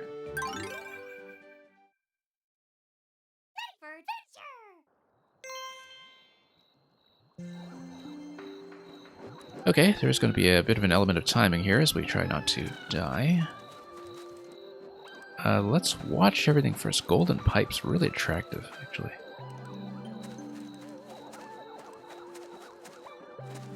Yeah, just lots of little timing windows here to be aware of. Especially because I guess you can't drop out of these guys directly unless you get hit by the spikes. And you need cherries in order to eradicate any of the peepas, which we can do in just a bit. Let me just reposition myself.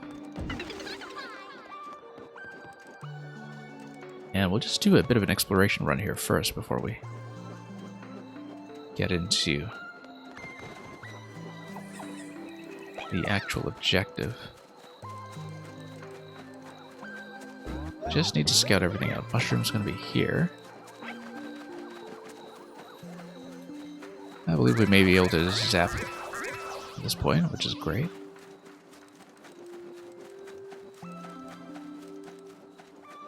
I wonder if there's some invisibility going on here.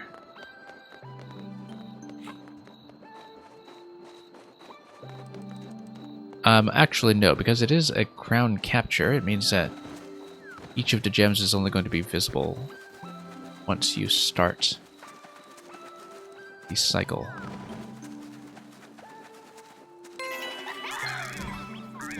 Yeah, I do need to prepare a cherry in advance.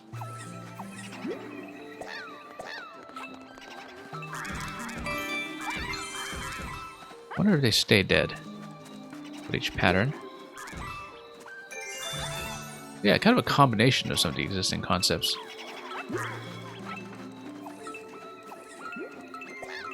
And that you have both the boo fights and the crown capture, so really a combination of two of the main things that the special episode has brought to the table in terms of design. And as a crown capture, that does require you to keep both toads, otherwise you run into some issues with being able to zap everything. Yeah, given that you do in fact need both lights. Alright, we did expend the mushroom already. Okay, that's gonna be too bad. Well, same idea. Let's get rid of the Peepa first.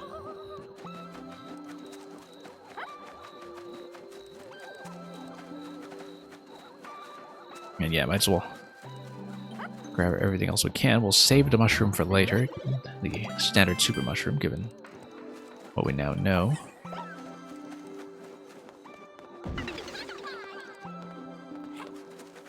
Oops.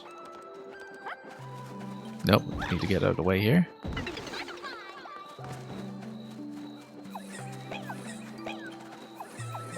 And I wonder why I didn't have to run around that area previously. Oh, because I went back over here, yes. Okay, let's watch the pipe entrances here. Having some issues.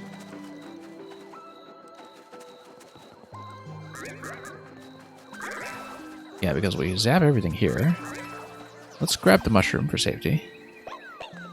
Given that I will need it now.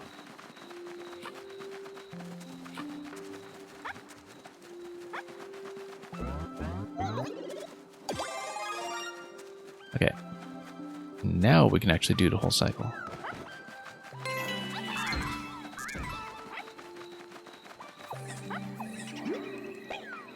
Need to eradicate as many boos as possible first.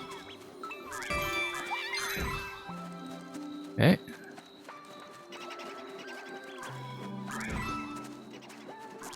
Quite a lot that we kind of need to sort out navigationally. Yeah, we need to go through this pipe. Anyway, important thing is to keep both toads as much as possible, but going through the high pipe will be the answer there.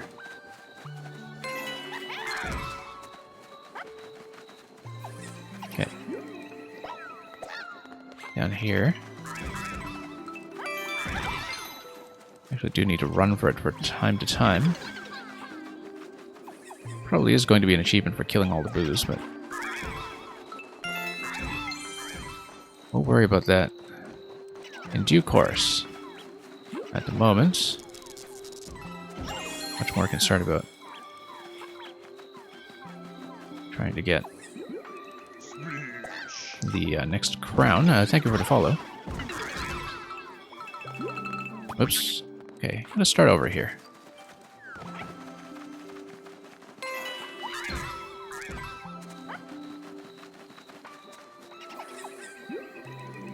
And okay, zap everything. Zap this guy. A bit tight on the timer here, but I think we just need to eradicate everybody. And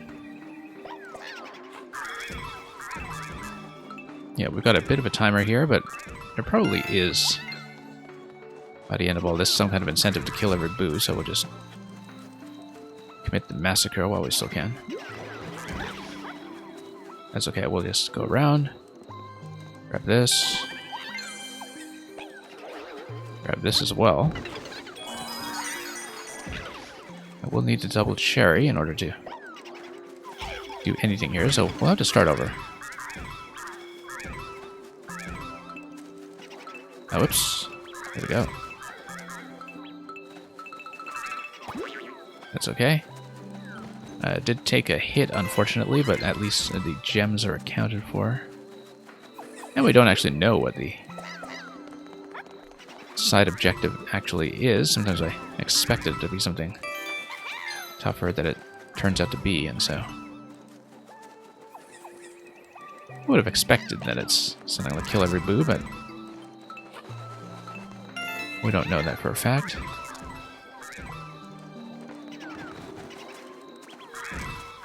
It is post-game, though, so I'm not expecting us to be pulling any punches. Where did that last one go? Oh, not paying attention. Yeah, it just went back to the original location we went to, so... Okay, that's fine. We did expend the mushroom a little bit early that time, so... Now, for the sake of the time savings, let's get rid of all the peepers now.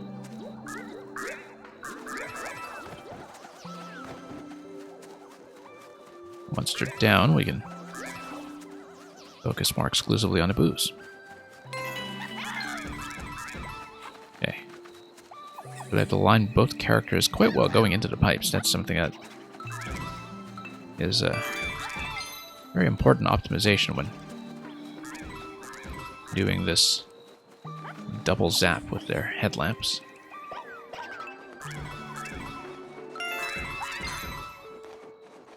Okay.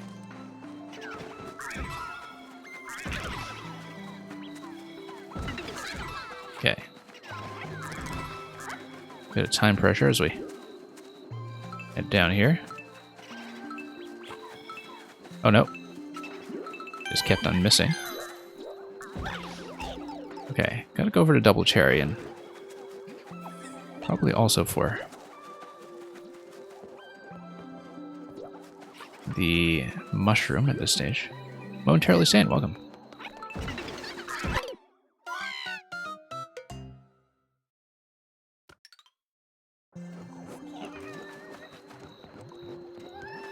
And so yeah, Momentarily Sane, looks like we're almost finished with what I had intended to do today. Almost. This is, I believe, the second last part. It's just been the Switch exclusive DLC chapter. Oh, shouldn't have spent a mushroom this early. I do need it for later. No, too late.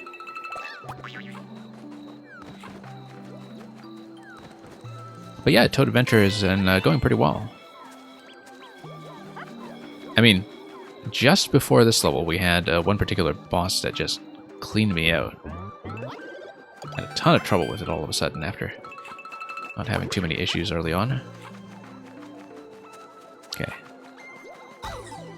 Alright, let's not just take a meaningless hit like that. That's really not what we should be doing.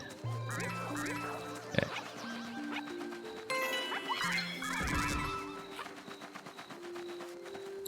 You've been making a new Maker 2 level, okay. Good to know. I mean, we'll hopefully be able to get a playtest on that when you're done.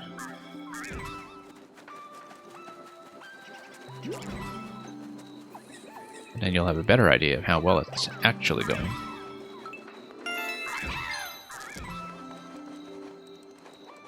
Let's head down. Yeah, I do want to get rid of the big boo, but... Okay, that time I did expend the mushroom much too early, and didn't watch my position too carefully with the Double Cherry. Let's get rid of the Peebas first.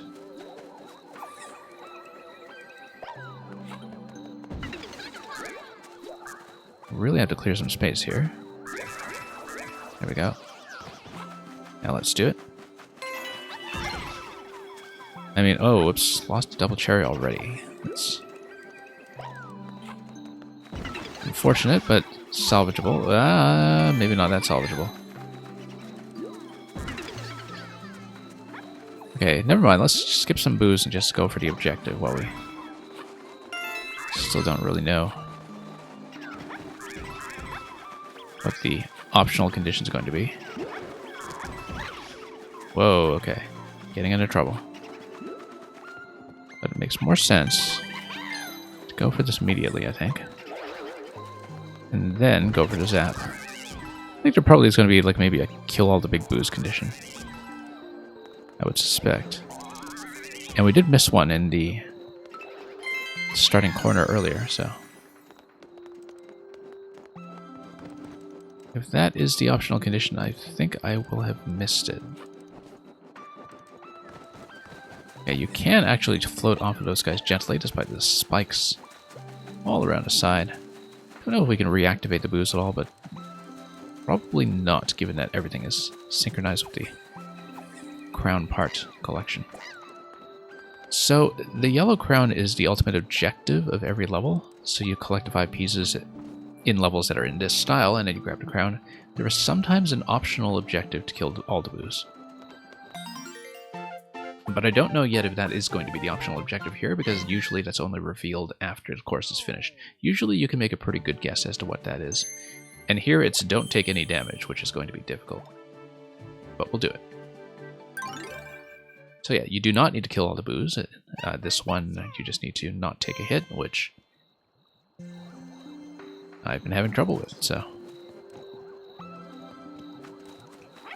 Oh, it's absolutely possible. It's just that I haven't been playing very cleanly.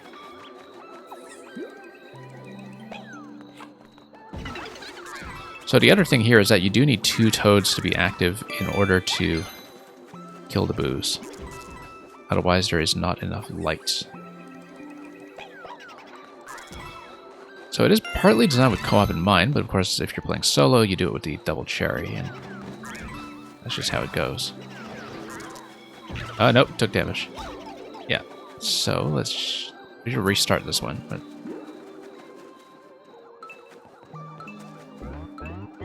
let's just at least grab the 1-ups and yeah, I should probably just restart. I haven't actually really had to hit the restart button yet until this level here, but it's such a specific condition that we may as well follow it to the letter. Now, I don't actually know if taking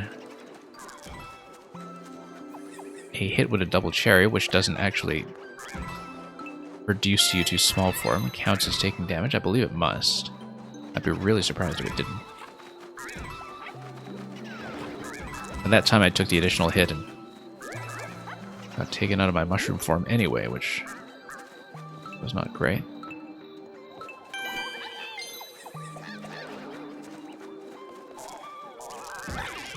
Oh no, took a hit. Yeah, we may as well see if that is actually going to be the condition. I believe it must be. Because taking a hit with a double cherry, I'm pretty sure it must register as a hit. But we'll check it, just in case, since we're here. Yeah, I would absolutely expect that to be part of the condition.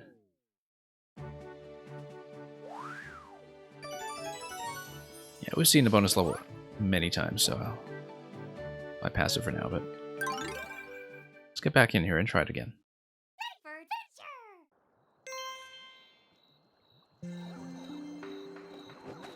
Okay.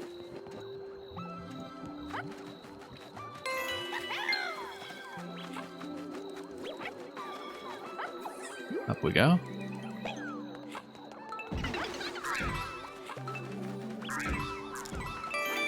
Okay, I had a little bit of time to spare.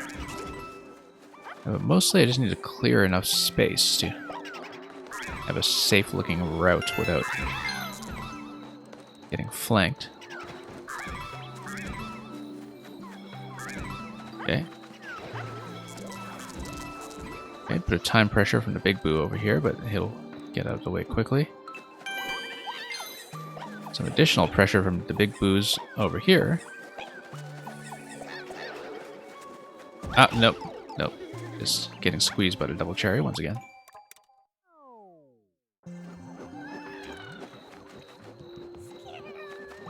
Yeah, the optional objectives here have kind of varied in difficulty. I always love doing Nintendo 100% completions and post-games nowadays, though, because it is true that they are built for such a wide span of players in terms of just having really gentle assistive tools for people who are kids. You know, I mean, the thing about Nintendo games is that everything could be somebody's first video game ever. And actually, the original game, Captain Toad, like, I'm playing the Switch exclusive bonus chapter, but the original Chapter 1 was practically a tutorial chapter and had the end credits at the end of it, so, you know, people who are playing video games for the first time could still walk out with a reasonable sense of satisfaction. Okay, we took a hit.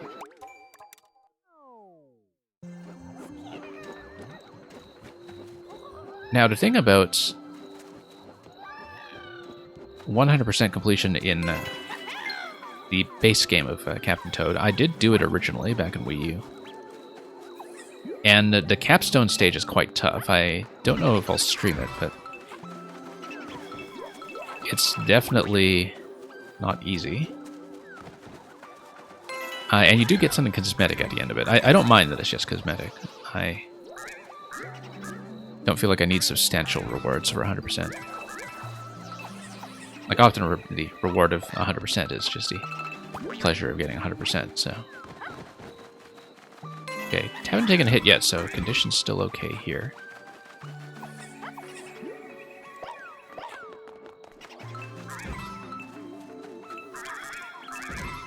Okay, here we go.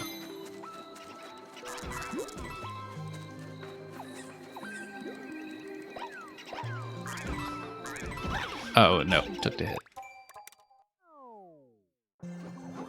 Really quite tricky to manage with the double cherry here.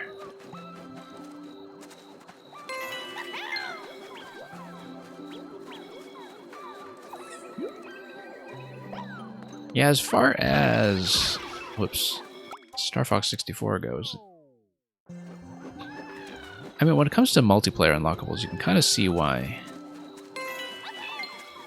a lot of that has kind of become toned down for the sake of balance, almost.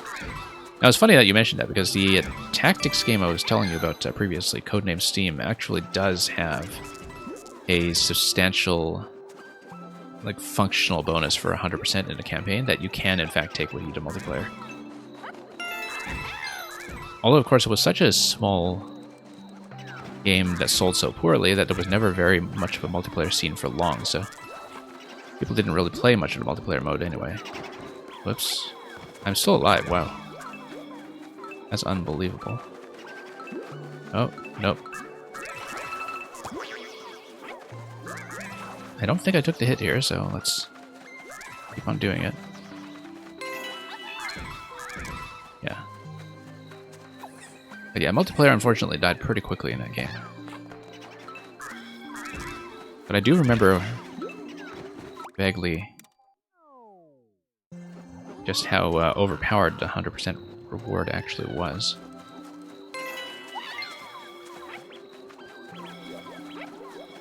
Okay.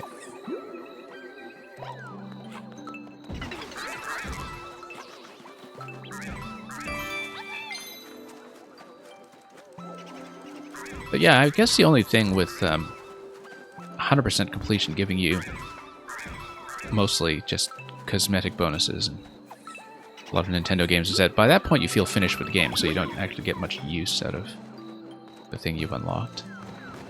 It's like you might get some kind of costume enhancement or alternate skin or something, but you're not actually going to take it anywhere with you unless you're just doing a second playthrough right away.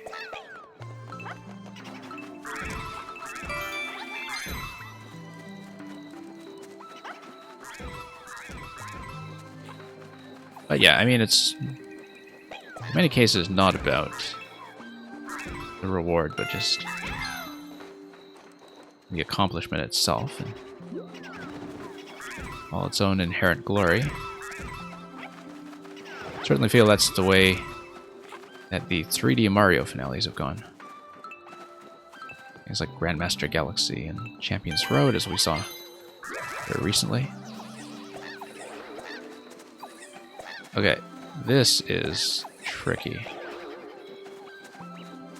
So I need to realign here. There we go. Now if I can just beat the timing here, we should have it. As long as we don't take any silly damage.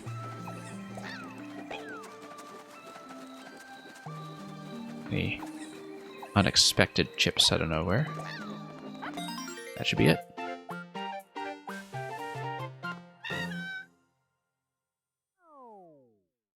Okay, should be one more to go, I think. Didn't take any damage. I am not done for tonight. We'll see how difficult the last one is, because judging by the icon and the name, it may have some resemblance to the original final 100% level, which was hard, and which, in its original form, took me hours. So I don't know. We'll see what this actually is. It may not be as bad.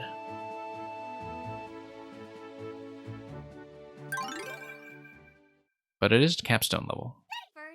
So. Yeah, so. Yep, we have to work with the cosmic clones once again.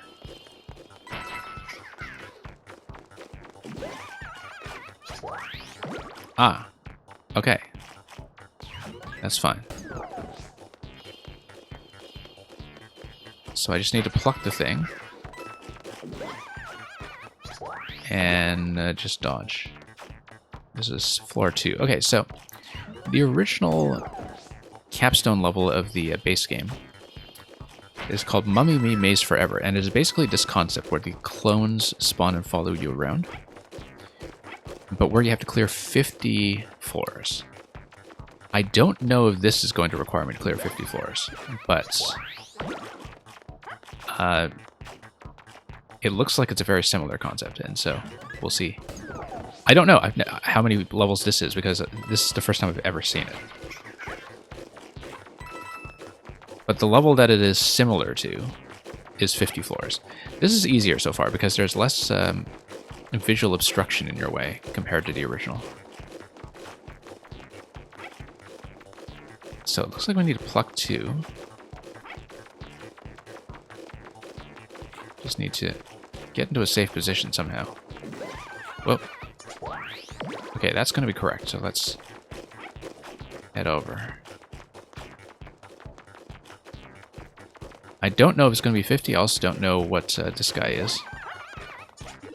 Mushroom? Yeah, we'll take it for the coins. The original level also had a 5,000 coin clear requirement, but the thing is, the clear requirement actually didn't matter because you would easily pass that by the time you passed a level. So we'll see how many floors this is. This is so far much easier than the other one.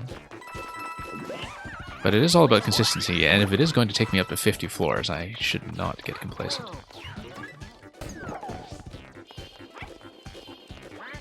The thing about Mummy Me Maze Forever was that one of the reasons it was quite difficult was that you would have to rotate the camera constantly, because the whole concept would be that a lot of the walls would be in your way, and that a lot of the passages would be revealed through rotating the camera, which is what the Captain Toad concept is all about from a puzzle perspective.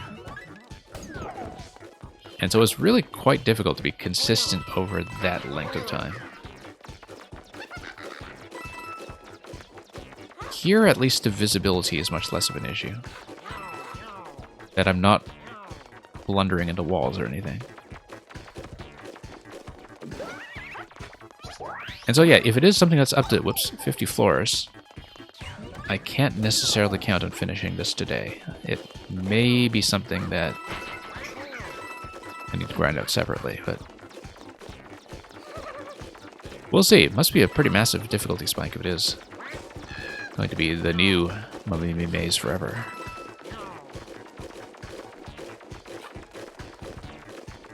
Whoa. And hey, Pitch Shifter, welcome. The gray guy behind me is a clone. It is the Mummy Me, which is the equivalent of the cosmic clones in Super Mario Galaxy, or for that matter, the shadow clone Badalin in Celeste. So the idea is that it's always going to follow my path. And I need to pluck this guy, or pluck one of them to get the gates. Okay, there's the gate. We do want to get the mushroom since I've taken damage. Also, if I get the hammer, I'll be able to whack a whole bunch of this stuff out of the way. And I mean, I should just go for the door at this point, but maybe it'll help to just clear some space. It turns out it doesn't want hugs. No, I don't think so either. Okay, so here's one of our Toad companions. This is just going to be a bit of a coin stash room. Oh, we have a companion. So this might get tricky because now I think we actually need to keep both of them alive. Maybe. And I wonder if we're going to have two clones, actually. I don't know if I want to find out. But I also don't know what the coin requirement will be in this level, because, like I said, there was originally a 5,000 coin requirement for the first one. I mean, for the optional objective, but, you know, we always do the optional objective, so... I think maybe it's just a case where he gives you coins as long as he stays alive and gets escorted. Maybe it's not a big deal if we lose him. Okay. But yeah, I always liked the original Mummy Me Maze Forever quite a bit, in spite of the fact that it was really quite hard, because it was like you'd get a whole arcade game inside a game, right? Like it was basically Captain Toad does Pac-Man. Literally was Pac-Man in some ways. Where you would get the hammer and it would kind of be like getting the pellet that allows you to devour everything in your path. Now, one thing is that as this gets more complicated, I believe that it might eventually spawn additional clones, not just one to trail you. Because that's where the cosmic clone concept gets really quite tricky. Magic Koopas thankfully are just total pushover so far. I'm not concerned about them. Whoops. Oh, finally lost a coin guy. Well, he did his part.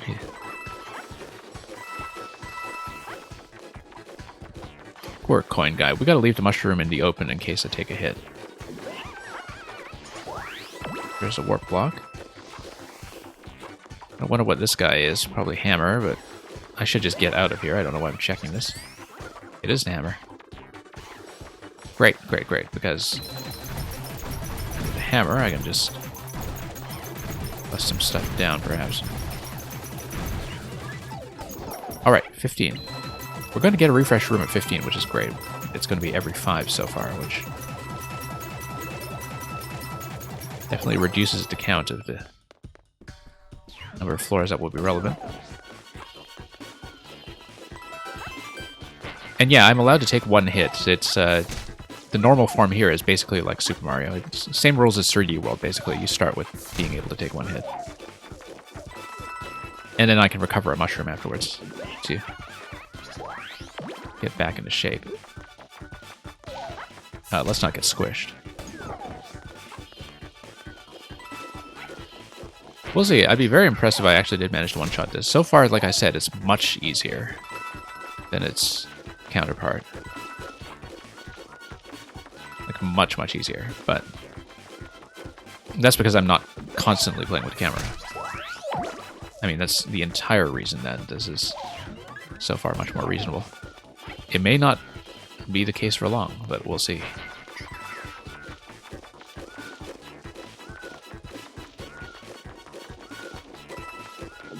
Okay, here we go. That's fine. Not too much of an issue. Let's just grab some coins along the way and just get out of here.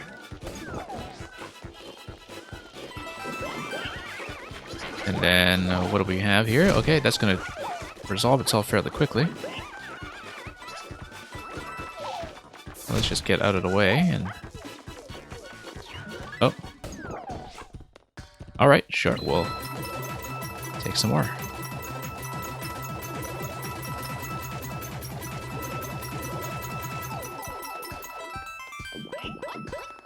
Okay. Not that that's going to be too consequential. I wasn't able to take that toad with me back there. If you're talking about the green toad... Oh, you mean in one of the previous rooms? Yeah, maybe I missed one. But we're going to have another companion toad anyway. I kind of wonder, actually, if the optional achievement for this one is going to be escort all of the toads at once.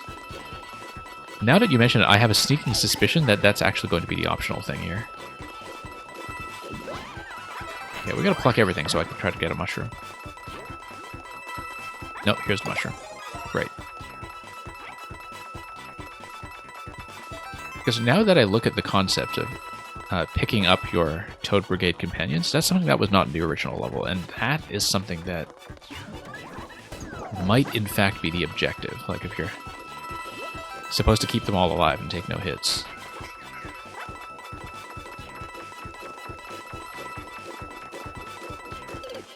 Oh, whoops. So much of it for the toad train.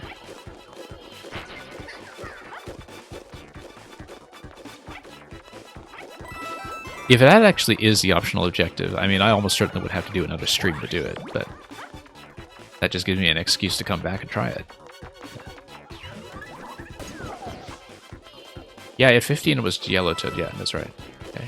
Yeah, I guess I did miss one. And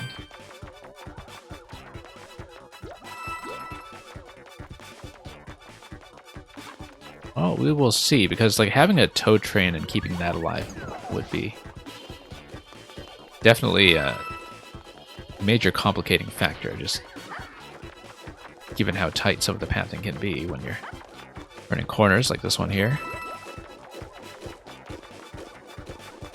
Especially because I only have myself with a headlamp, and so... Okay. Just gonna collect what I can here and try to chase down that guy.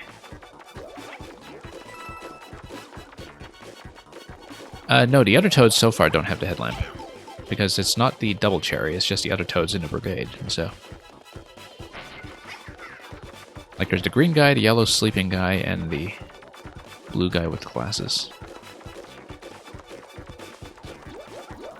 That's been the standard arrangement of these explorers since Galaxy. Whoa, okay.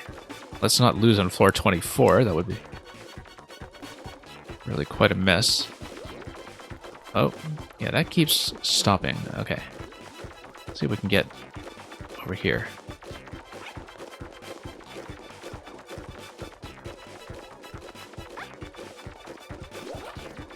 Okay, almost. Whoa, no. Close calls here. Very close calls. Alright, let's loop around just to make them space, and then forward. Ah, bullets. Not good. Not good. We really do need a mushroom, and quickly. Okay, let's not get shot in the face, let's just get out. I was really hoping for a refresh at a floor that is a multiple of 5, but...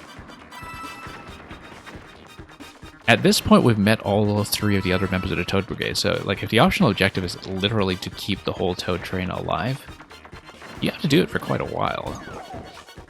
And I don't know when my next mushroom is going to be.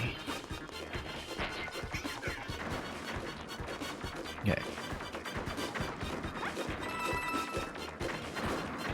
Alright, this is going to require some attentiveness.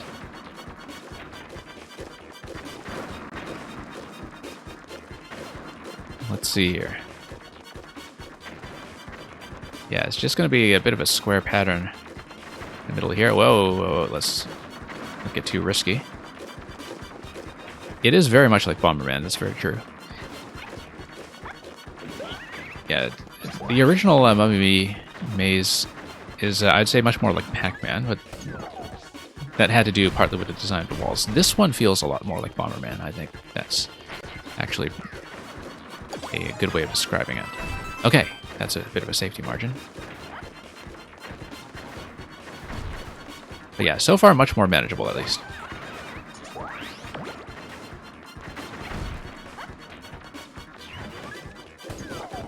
Okay. Let's see how we can do with this one here.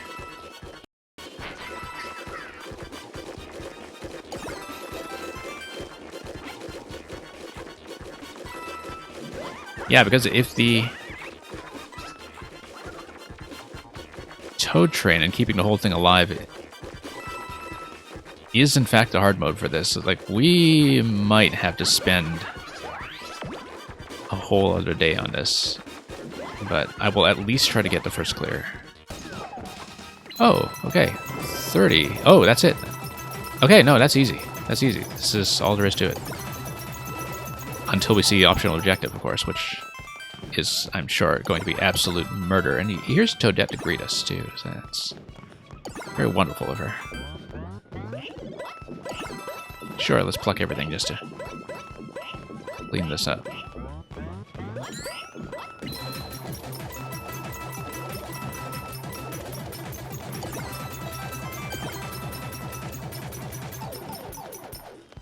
Okay. And here's Toadette. Let's click on Toadette. Yay.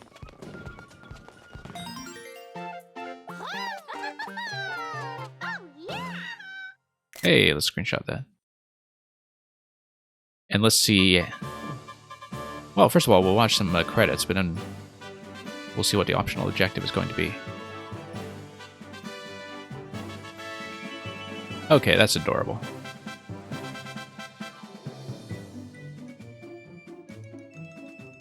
But yeah, I somehow suspect that we've caught on to what the hard mode is going to be, and I might take a stab at it, but I really do not expect to do it successfully. If it is just something that requires 3k coins, then okay, easy. In the same way that the original required 5k for 50 stages. But we'll see. I'll look at the optional objective, and then that will determine whether we do anything to continue to stream today, or if we'll have more to do. Now, the other thing is, I've only done the DLC chapter so far on this file. There is more content that I want to show off at some point, but I haven't unlocked it yet. Because for the Switch version, there were some Mario Odyssey themed stages that were not present in the Wii U original. Just a couple of bonus stages, I think, but which are all post-game. And those I could show off, and if you're interested in the sort of original Mummy Maze Forever level, I might want to record that as well if I want to bear with it again after having struggled on it way back in 2014 or 2015. Anyway, thank you for the GGs. Thanks for playing. Now let's see. Let's see how this goes as we reset our way back in. Cleared with all of the brigade. Yep, that's what it is. It's going to shut the book on me like it thinks I'm done. We're not done. Well, we can try it. That's going to be tricky, though. Anyway, this is now a golden book. Was it always a golden book? I'm not really sure. I don't think... Oh, maybe it was, because it's special. But we have 3 toads stamped on it so far. We've got sort of a crown-like thing. But we are so not done.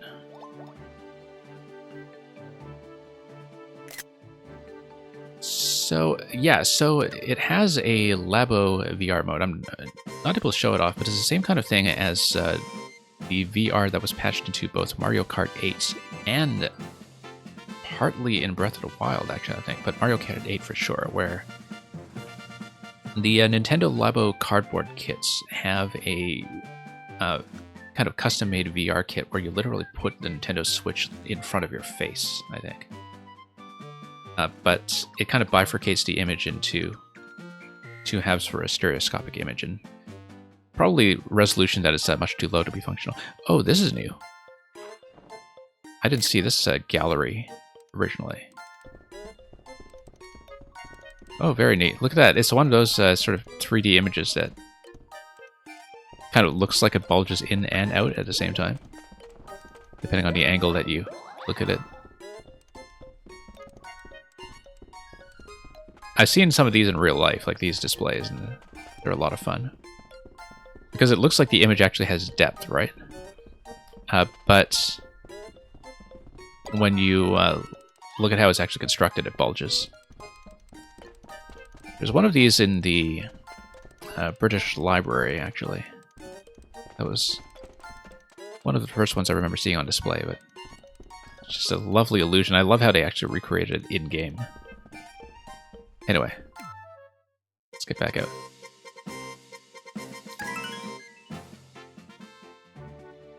So anyway, Pitch Shifter, thanks for dropping by, and momentarily saying as well, I think... Yeah, clearing with all the brigade, this might require some work. I mean, I one-shot the level in its original form, so it can't be that bad, but I was taking a couple of hits along the way. I'd like to try it. I'd like to try it at least once.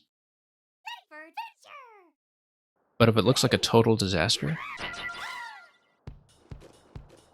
then I'm going to reconsider this.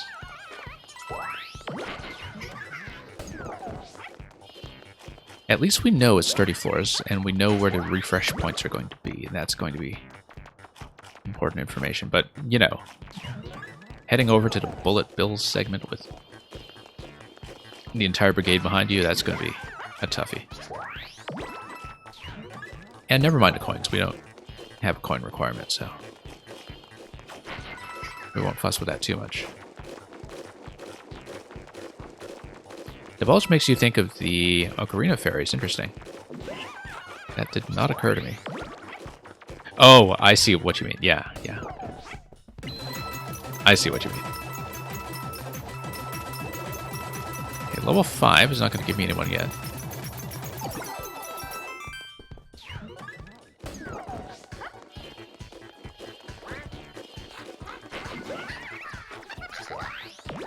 Okay, now let's head back over here. Yeah, so like I said, the thing that makes this level substantially easier than the maze before it is simply that you'll notice that I rarely ever had to rotate the camera. I pretty much didn't have to rotate the camera. Whereas the other capstone level is all about rotating the camera. Like, you basically can't survive if you don't do it. Here, though, I think visibility has actually been very gentle to me across the board. Okay, good. First try here.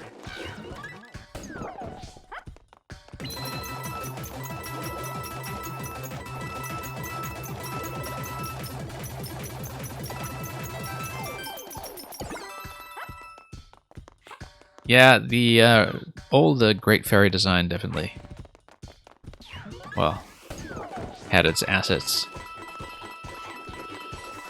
But it's one of the things that looks really dated about the polygonal geometry of that game, I think. Of the N64 engine.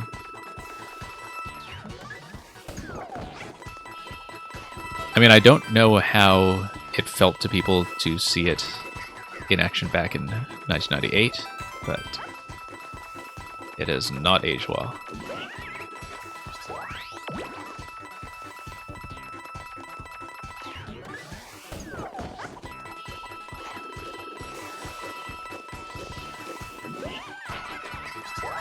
Yeah, they've been surprisingly tactful about when they bring the design back, actually, because I think the Ocarina-style Great Fairy was in fact a playable character in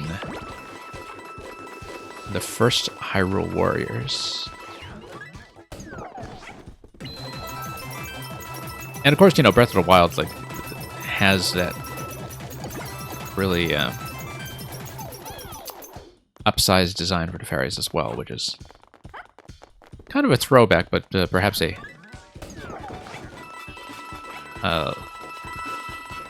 with some of the edges smoothed out, shall we say. Hey, we're actually doing this so far. Let's see. Oh, almost took the hit there from the guy doing the ground stomp. That was close. That was close. Yeah, no, he's going to get stomped. That's going to be a major risk factor. Let's run this anyway, just to see how many I can survive. It's only 30 floors. It's actually really... It actually feels short to know that it's only 30, especially because when you get the whole brigade at 20. And so you need to survive for 10 floors with the whole crew. Okay, that's a disaster. Let's see if we can at least survive with the last one, just to see what the problems are going to be. But yeah, these guys, you know, they're total pushover when you're playing by yourself, but then when you're trying to clear with the brigade, like, they are going to be a mess. An absolute mess. So.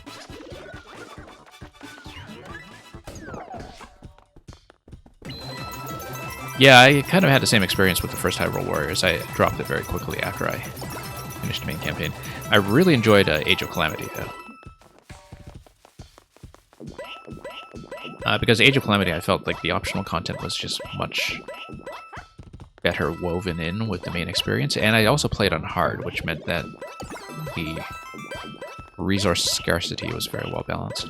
In general, I just really enjoyed the movesets in Age of Calamity as well. Some really fun characters to play as from a mechanical perspective. Oh, no, that's not a pronoun preference or anything. When I say we, it's just a habit. It's also, like, I think it's just because I, as you can see, I'm saying I. It's just because that when I'm playing something like Mario Maker or a puzzle game or something, it's kind of like I'm playing it with the viewer, right? So I think when I say we, it's just out of a habit of feeling like we're solving a puzzle together or beating a level together as both the streamer and the spectator, so...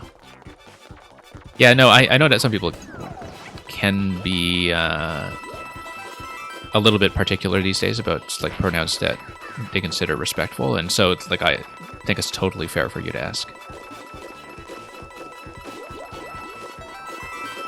Because these days I think maybe it's better to be playing it safe on the courteous side. Okay, so that's a disaster. That's a mess. Let's just walk out with coins anyway because we're getting extra lives, but I might as well see if I can clear it a second time, but... This was clearly a disaster, and given that I've been skipping most coins, I don't expect that I'll be getting a coin record either. But I'm at 23 floors, we might as well see if we can close it out. Like I said, knowing that there's only 30 actually makes it easy for me to continue at this stage, but when I'm doing the full achievement run for real, I think I will be resetting, though, for sure, just to save time. Might as well just reset upon the first hit.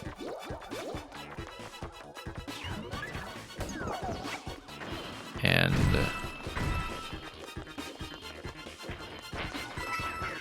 okay, here we go.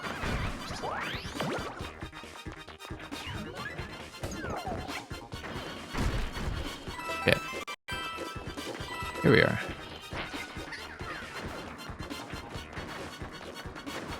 And whoops, no. Bad idea. Not going to be leading the Toad Brigade out of here with play like that. But yeah, you can see that I'm doing all kinds of like short corners here and really tight turns to dodge things. That's not going to fly when I've got the other three trailing behind me. Okay, the death isn't too bad. I mean, I beat this thing already. I just wanted to test this out. So let's exit for now. I do want to do this. I feel like I will need to dedicate probably an entire stream to it. Let's finish with the bonus level, actually. Just to have a bit of a Dragon's Gold Rush, or rather a Dopamine Rush at the very end. Also because you didn't see this when I played it very early on in the stream. There is a bit of a coin record for beating a special level, so we might as well try to collect everything.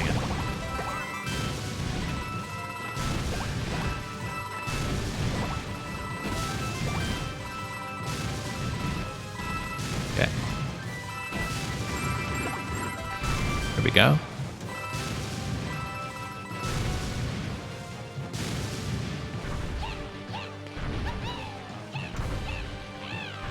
And 330, I think, is slightly over my existing record. Not by much. It was somewhere in the 300s already. But yeah, that character, Dragodon, is just kind of...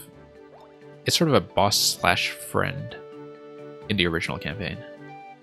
Oh, also notice that we now have benchmarks for speedrun times. I'd forgotten about that. That when you beat a chapter, or beat the game, I guess in the original, you see benchmark times that you should be aiming for, like the challenge times. You can see that I met absolutely none of them. It didn't come even close. This one was kind of close. Within 4 seconds. But that one has no flexibility whatsoever because it's literally the minecart level. So actually beating the benchmark time is quite tough. I'm just going to check my times here. Yeah, nowhere close on any of them, really. So yeah, if the next time I stream this, I manage to do this optional objective relatively quickly, maybe we'll look at some of that stuff. And as I said, one thing I would like to do eventually is to take a look at some of the post-game chapters in the main game, which I haven't unlocked at all in this file. I haven't even started the main game. But then I can take a look at some of the Odyssey chapters and also at Mummy Maze Forever, which I was talking up. So we won't be done with this game just yet. I think I will dedicate at least one more stream to it, possibly two. But I'll be spacing that out a bit, and alternating that with some of our usual content, Mario Maker and otherwise. Does it bother you that the final gems will be 49? No, it won't, because you don't get a gem for... whoops, here we go again. Oh, you know what, we might as well take a look at that. I think it's... no, we've seen this one. Let's see. If you tap the pipe, you get to see a couple of these demo levels of the 3D effect. That's kind of neat. Kind of a one-note thing, but... Yeah, no, it's, we have to complete 48. The only thing you get, I think, is just the checkmark and possibly the crown on the front cover, where it's currently a bit of a vacancy. So you can see what the standard cover looks like. So yeah, that's going to be pretty much it for this stream, I think. We'll just kind of finish on this note and leave this as something to mark out for next time. And so yeah, stay tuned. We'll be back to this at some point, hopefully soon, where we're not also interspersing it with Maker content. Next stream should be the Scrabble stream on Wednesday PM, the early start, but all of that stuff will keep you posted on the Discord and other places besides. So I'll be scanning around for a bit of a micro raid just to send my remaining audience off to, just to say hello to somebody, but I think I'm pretty comfortable calling it for today at about, I guess, 99% complete, really. We're just missing those one big objective at the end, which is going to take work. So yeah, that'll be all for now. Thank you for joining me, and we'll be back with this as well as all of the other content soon. So, I mean, I had no idea what to expect going into this. I didn't know what the objectives or the levels were going to be. I think we made actually fairly good time for clearing everything except for this 100% in the special episode DLC within the span of about 4 hours. Really less than that if you discount the last attempt that we made on Chaos in the Grand Labyrinth. So,